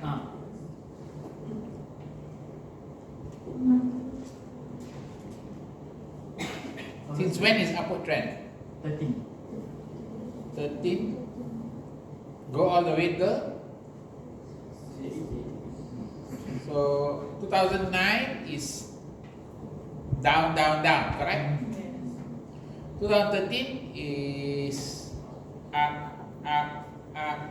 down a bit here, but up. Okay, That's consistent. 2015 Is a short upward. short up, then down. Not consistent. It's not an upward trend. Notice the word. Not consistent upward trend. 2017 too short. Cannot be considered a trend, but upward. Answer should have been 2013. Did you get 2013? Follow. Yeah. Evaluate the trend in proportion of rural borrowers in South Asia and compare it to the trend of Latin America and Caribbean. Which region demonstrate higher proportion of rural borrowers, and how does this reflect the financial inclusion strategy?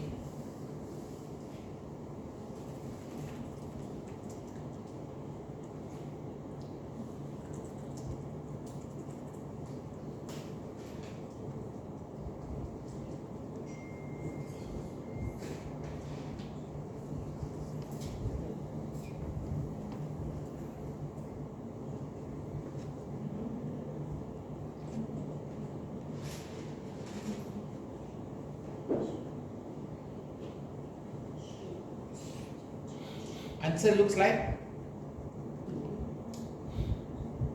guys,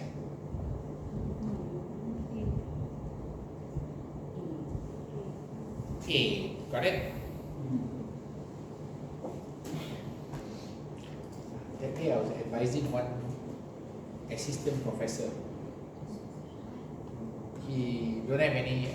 He got degree in accounting. He applied to CPA, he already got PhD, already got masters, applied to CPA Australia, 0 exemption. No exemption at all. He has to do all 6 papers. That's you need to understand, CPA is not easy, yeah. Not necessary people who got PhD and all that can do CPA. Okay, it's not easy, please understand. All professional programs are not easy, especially professional accounting program. Not easy. Okay? So you need to understand your level you are studying. You actually are studying at master's level. Please remember, once you do CPA, you are doing master's level, not degree level. Degree ends at year 3 actually. Got it? So you need to be careful. So this is high requirement. Okay, now let's look at the next one here. We're coming to the next idea. What's the next idea? Okay, microfinancing in developing world. Okay, right. That was a good question. Is SME microfinance loan same as microfinance?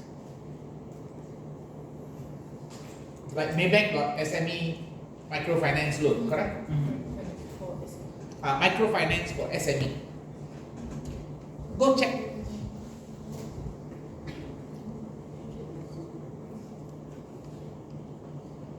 Go check.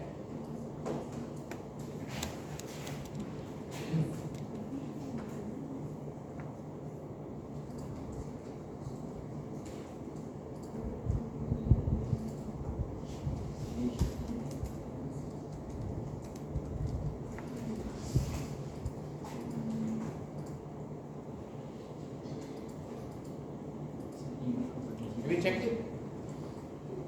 Apply loan. Apply now. 50K. Okay. When we say this one, is it the same as the microfinance by Grameen Bank? That's a good question. Yes, no.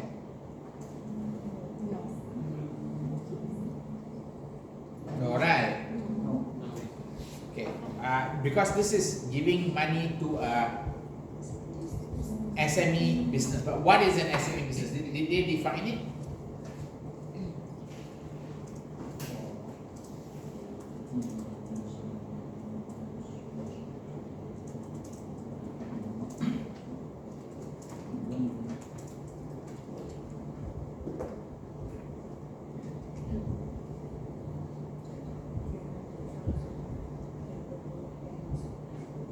So you need a certain amount of money. You already can see now. They are already saying this type of entity already got money to give you money. That one is not microfinancing. Microfinancing normally give money to people who don't have, they are in poverty. They are usually in poverty condition. You are trying to help them out of poverty. This one is not, the company is in poverty. Okay, not enough money to survive. The company already is not about poverty already, got it? Okay, because poverty is an individual problem, not a company problem. Are we okay this part? Okay, so microfinance largely servicing developing economies where financial system undeveloped and difficult to access.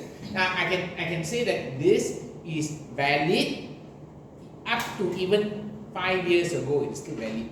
Now it is getting less and less relevant. Why? Fintech. Fintech is solving the problem already. Fintech is quickly closing the gap. There are a lot of small banks that are coming up, online banks and all that can now solve this problem. For example, okay, in olden time, want to open a share trading account is very hard. You want to buy American share, very hard. Now you all can open. Where? Online, just open Rakuten or something, just take a photo, ID, you can open it. Which means, given the time that when I was about your age, I was thinking about buying American shares, I wanted to buy Apple at that time, $10, $12 only. I would have not been teaching now if I bought it at that time.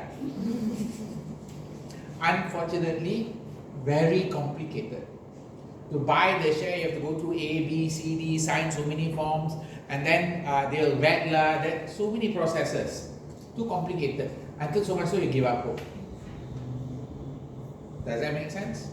So you can say fintech is solving this problem. So of course the syllabus hasn't been updated, but just be aware the syllabus is at a certain point of time. At that point of time, fintech hasn't gone too aggressive. Now it's very aggressive already. In developing economies, microfinance focuses on the establishment of small businesses, notice that provide families with livelihood. This is quite important to define. So the one that Maybank use is not one of this, right? Doesn't fit this profile. Okay? Whether it's a street stall livestock or material. So these are the areas where they are supporting. In countries with limited infrastructure, mobile telephone technology is increasingly being used to provide microfinance and banking services. Like nowadays, you have touch and go, MAE, all that has come up already. Facilitates most people already. Two issues the industry is grappling with. How this different form of lending impact borrower personally? Is there an impact or not? Now, can you borrow money in touch and go? What's the interest rate? Check. You got your touch and go. Check lah, how much? Can you borrow money? Are you eligible to borrow money? Not eligible. Why you say not eligible? I have tried, but no. You tried, but the touch and go is like, I'm sorry, you cannot touch me. Go far away. So now, what is the eligibility criteria? So that means, do touch and go support microfinance? No. Why not? What are they asking for?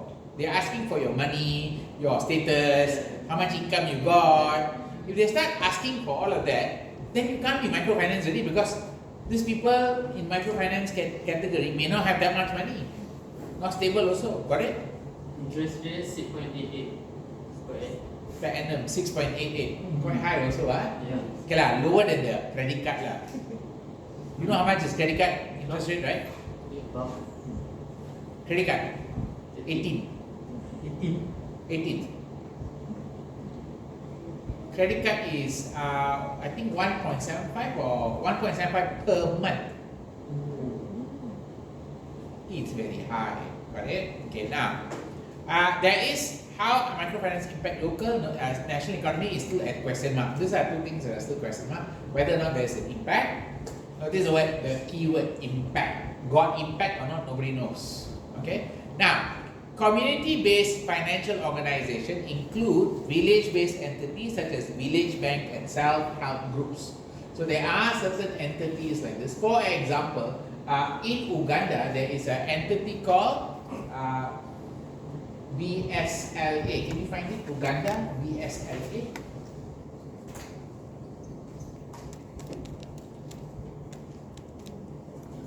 Can you find BSLA? It's developed by Care International. Village Saving and Loan Association. Yeah, Village Saving and Loan Association. Okay, this okay, for you might be a bit hard to visualize this, but if you were to look at the conditions in countries like Uganda, Kenya, and all these countries, kind of really backwards. Actually, not. Have you seen this in TV sometimes? Some of the villages and all that in Africa. You don't have TV, yeah? Sorry. Yeah, I understand. Yeah. You have a screen. Okay, fine. Have you seen it in your screen before? So, if you look at it, you will find out that these villages are kind of backward. They might not have internet and mobile phone technology and all that. Because why? Not practical for the cellular company to provide support there. You understand, right? If you go to Sabah and you go to the jungle side of Sabah, there might not be any internet there. There's no handphone services. When you get handphone services, you're lucky already. Got it? They don't want to cover these areas because like there's 50 people living here. Never mind, they don't need a phone. Got the idea?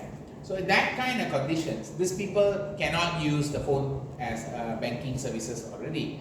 So this is where this kind of community-based financial organization, kampong-based as we call it, alright? This one, BSLA, and you already know about Grameen Bank already, right? Okay. Now, there is a group, when we say self, so this one I already give you one company already. What is it? BSLA by group in. Okay. And you can also say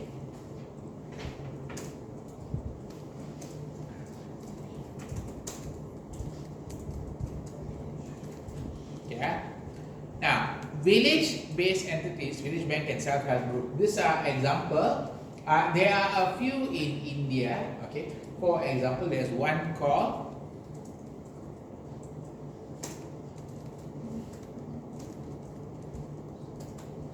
Can you check this group? See whether you can find it online.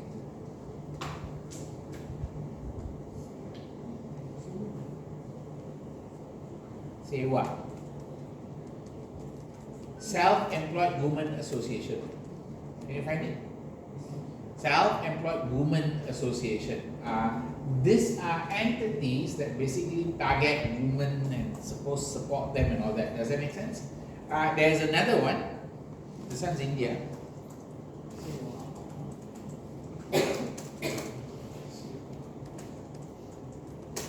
Can you find this one? Also India. National Rural Livelihood Mission. This is a government program, right?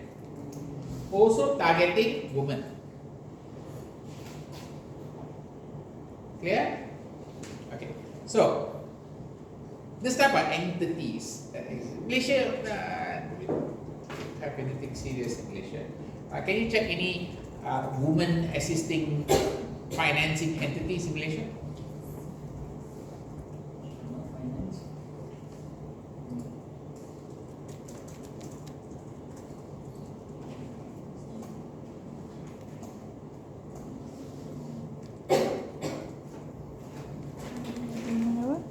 God no.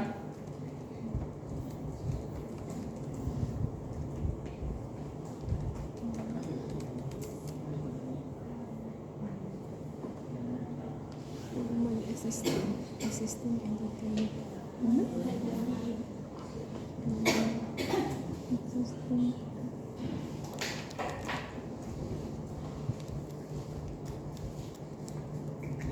Okay, Amanah Ikhtiar Malaysia. AIM. Can you find that one? Malaysia got lah. AIM. Can you find it? Got it? Can you see them online? They are the largest microcredit in Malaysia. So, not that Malaysia don't have, we have.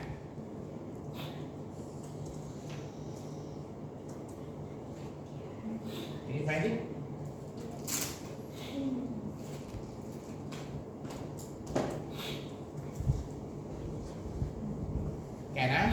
So there is such an entity in Malaysia. Who do they help?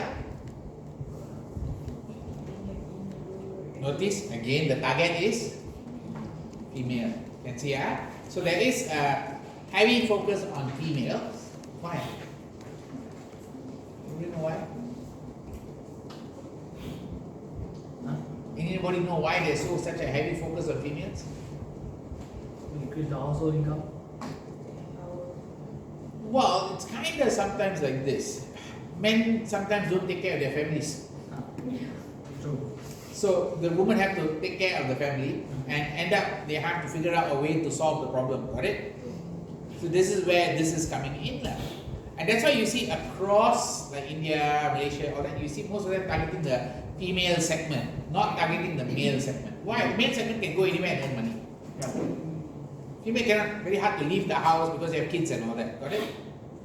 Got the idea there? So that's where they have the need to kind of provide for them. Let's move on. So with CBFOs, informal village-based providers can include money lender, bond broker, savings collector who provide for-profit services. Largely successful as they are friendly and embedded in the community, tend to be flexible, convenient, provide fast services. Does that make sense? This is in the olden days. In Malaysia, they used to call them chetis and all that. They are the people who will be like in the community taking money, giving loans and all that. Now you don't have all that facility already. That's gone already. Now it's taken over by somebody called Alo. Okay, but they're not embedded in the community. They tend to be very aggressive. Okay, now. Okay, right. Let's move on. Microfinance in developed world. Okay, this is the other side. Developed world is America, Britain, and so forth. Are we clear? Is there microfinance there? Yes, there is still some microfinance there. Developed economies have functioning financial system, but they do not meet the banking needs of all their residents. Keyword, do not meet everybody's banking needs. 5 types of financial service providers available to low income earner. You got, of course, the informal village-based provider, your money lender, your pawnbroker, savings collector. I think you have seen Pawn Stars, the movie, the series, where they buy All the collectors. collector's item, they give money and all that. Okay, Yeah. that's basically informal. Cannot say village lah, but it is something like that lah. People just come in and ask for money, and they give some money, and they take back something in return. So the existence of pawn shops is a good example of informal village-based lending. Okay. Then you got member-owned organization. This includes things like credit union, savings, or credit cooperative. In Malaysia, we have an example of this, which is called. Can you find this online?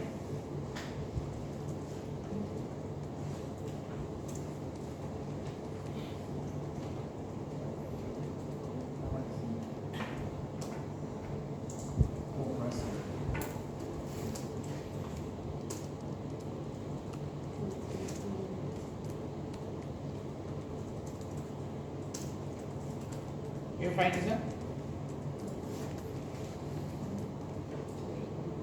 Koperasi Co-op Bank pertama Malaysia. Got? Any good?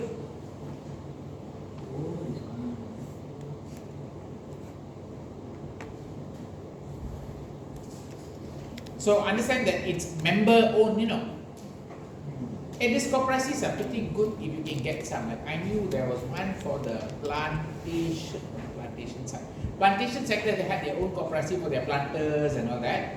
And those who put money, they will get money, they will get dividend, they will get a lot of support and all that. Does that make sense?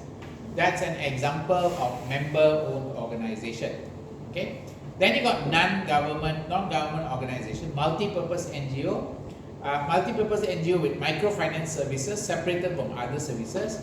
You got microfinance NGO transformed into bank and non-bank institution. This could include things like business like this one. I give you an example.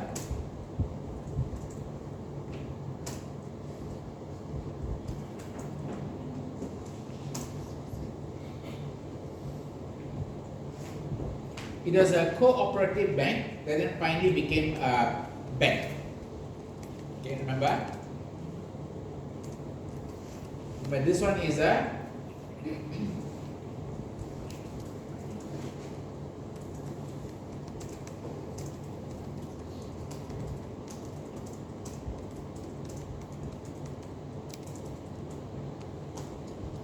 got it? Then of course you got formal financial institution, commercial bank, government-owned banks, including agricultural bank and development bank. What is the Malaysian agricultural bank? Is there a bank agri? And what do? They support the planters. They support plantations and all that. They give their finances are more into the plantation sector, got it? So that's one. You also have government-owned banks. Okay, government-owned banks like Maybank and all that is government-owned. Indirectly owned by government. Okay, indirectly owned by government. And then of course you got commercial banks like public bank and all that. Are we okay? Then you got of course the CBFO still exists also. Okay. So these are all the sources of funds for people to do business. Now, be careful when you get a question. You need to know which area are you in. Are you in the microfinancing area or under the normal business startup area? Business startup got different financing sources. Microfinance is a different financing sources. Correct? Let's move on. So microfinancing, a maturing industry. Here, industry is now facing new challenges. It moves into next phase of development. MFI becomes systematically important in several poorer countries in serving the poor or unserved. Important to support them to continue to serve communities. So they are critical in poor countries. This is quite important. Why? Because the exam question might give you 4 countries and ask you to choose which country MFI is more important for. Does that make sense? Okay. Many MFI have become banks and mobilized deposit. Banking supervisor need to understand how to regulate MFI. Because why? I told you what, they graduate, they move up the ladder. They start with the small, helping these people, and then finally they become a bank already. So once they become a bank, Bank Negara must know how to regulate them, give them guidance and so forth. MFIs are diversifying their product range to include, okay, these are things quite important to mark. These are the extra services they are giving. What are the extra services? They're giving insurance, they're giving remittance of money transfers, education, home loan, home improvement loan. It's not home loan straight, they haven't got into the financing of a house, but let's say you want to do renovation, you can go to them. So this is kind of important. The scenario might say, John wants to renovate his house. Okay? Which are the providers should you go to? The new area of product needs different terms, maturity and repayment conditions, which is slightly different from the original microfinance. Okay, by the way, microfinance in Bangladesh and the Grameen Bank works on trust. For you to get the loan, you need people to help you, introduce you. There's a tricky part there. So let's say if you want to get a loan, you cannot come and ask me straight.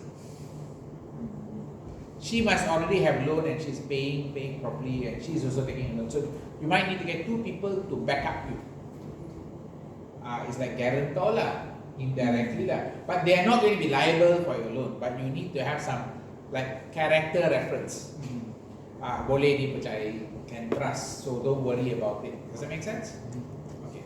So the next one, institutional investors have entered the market using MIB. Okay, this is tricky. Institutional investors, they are coming in. This means MIB is competing with NGO, development agency, commercial bank for the same business. This creates a risk of over-lending, too much money being given out. What's the problem with too much money being given out? People start to take it for granted. People start taking money and not paying back. Okay. Some of the MIB invest in existing MFI, creating foreign currency risk for the MFI. So this one you do need to be aware of the word that if you have MIB investing to MFI, you have to pay back money in overseas currency. So that's currency risk. Okay. Do be aware, over lending creates asset bubble. You know what's an asset bubble, right? Asset bubble is where asset prices keep going up. Like recently, what happened to all the cryptocurrency? What happened to the cryptocurrency, guys, recently? Anybody knows? It's been going up. Bubble. You think the bubble will break or not? For sure. For sure it'll break one day. When? Is it crypto prices? Let's look at crypto prices right now. What's the crypto price right now? There's a new one, right? So There are a lot of new ones. Donald Trump wants to create a new cryptocurrency.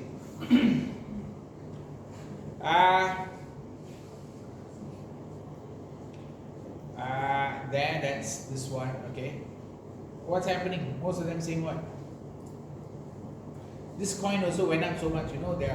My friend went and bought $1 million of this coins. Millions of this coins because it was so cheap. He said 0.0001 cent or something. So he bought a lot of it. And Donald Trump won, that's it, the stupid dog coin went up like hell. And he became a millionaire. He's like, I just buy for fun. Now he's like laughing. Okay, so this is where there's a price drop. You can see now. Prices have gone up and then it comes down. Got it? Okay. Would you buy now? No. Then this is I told you the stupid coin called Dogecoin, right? The price was a few cents, 0.0001 cent has gone up like. All because Elon Musk got into the election. Yeah. Okay? Dogecoin there from 0.44. It used to be 0.001 cent or something like that. Too bad you all never buy lah. Okay? So that's that. Okay, now This possibility, when you have too much money, you might create asset bubble. Money must go somewhere. Remember, money must go somewhere. It doesn't stay in the bank. Because microfinance is traditionally seen as a social as well as financial investment, there's growing focus on how to measure double bottom line. So please remember what's meaning a double bottom line. What's double bottom line? Okay, there is triple bottom line, and there's double bottom line, and there's bottom line. Bottom line means The lower limit. profit. Okay, I repeat again. Bottom line, the meaning of the word bottom line, I repeat again, the meaning of the word bottom line is profit and loss. What's the last number? Bottom line, profit. Got it? Top line, sales.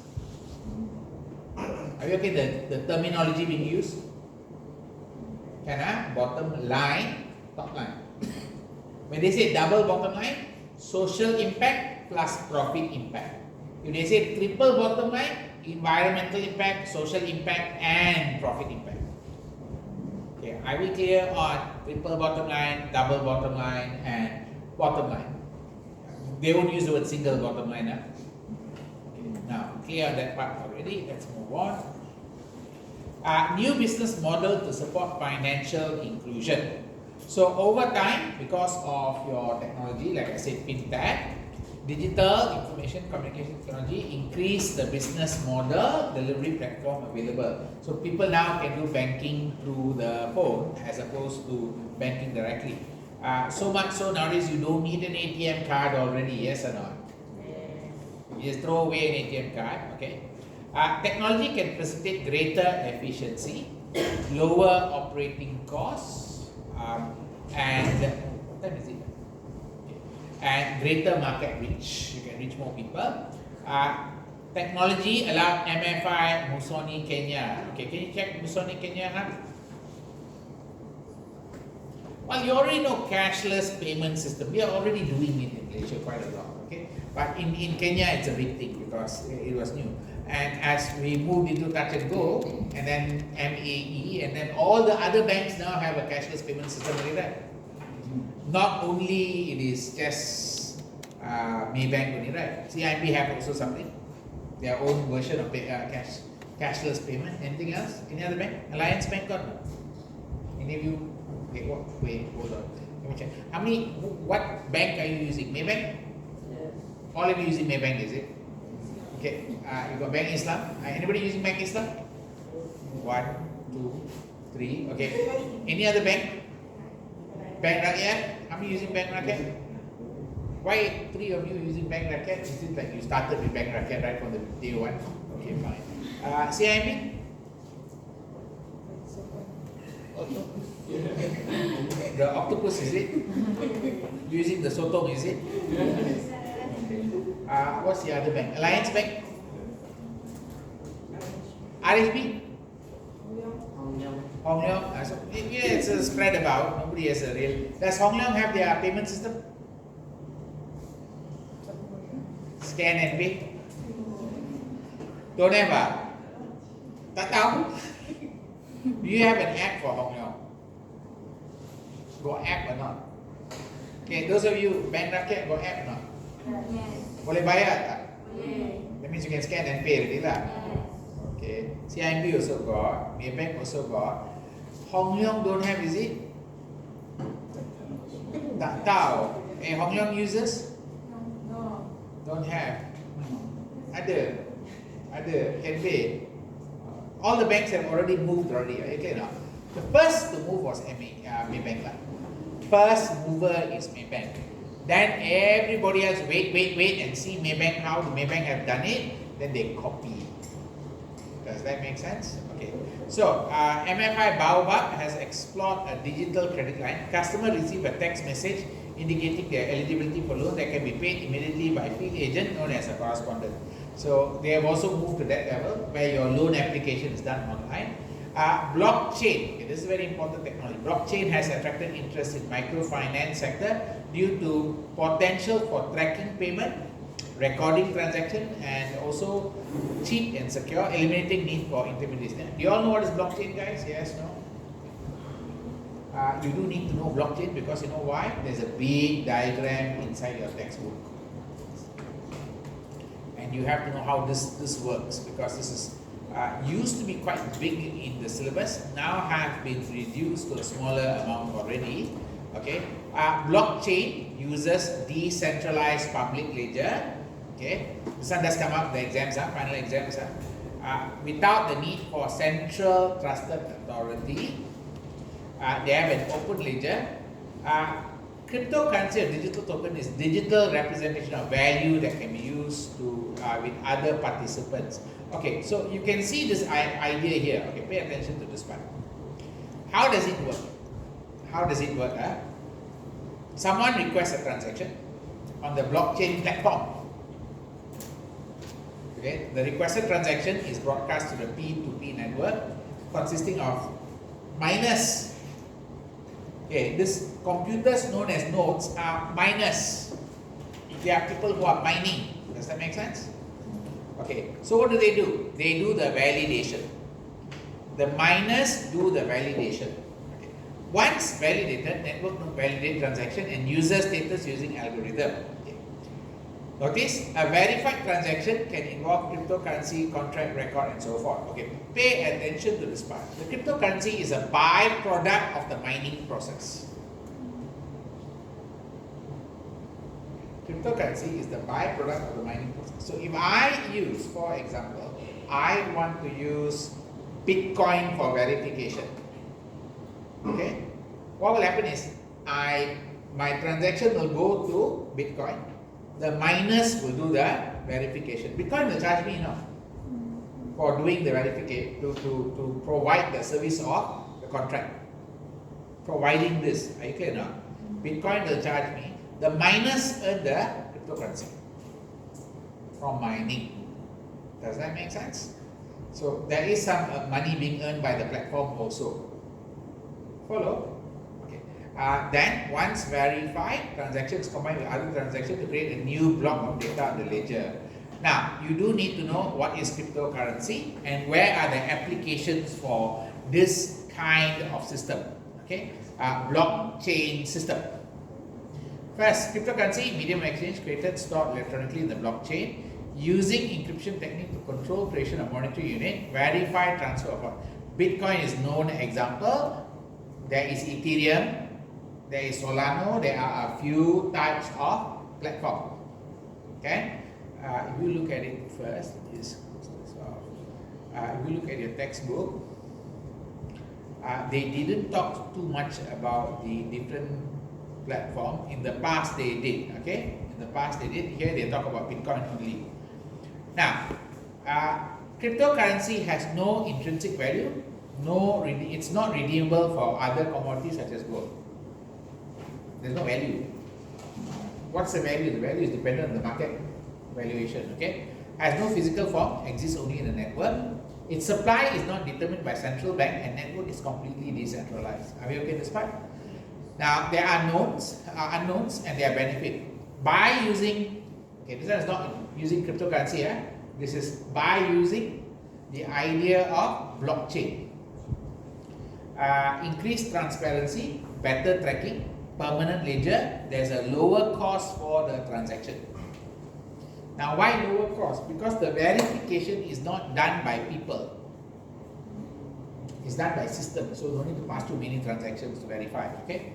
However, it's a complex transaction technology, regulatory implication, the regulator don't know how to manage it. There's also implementation challenges, and okay, you see the word competing platform?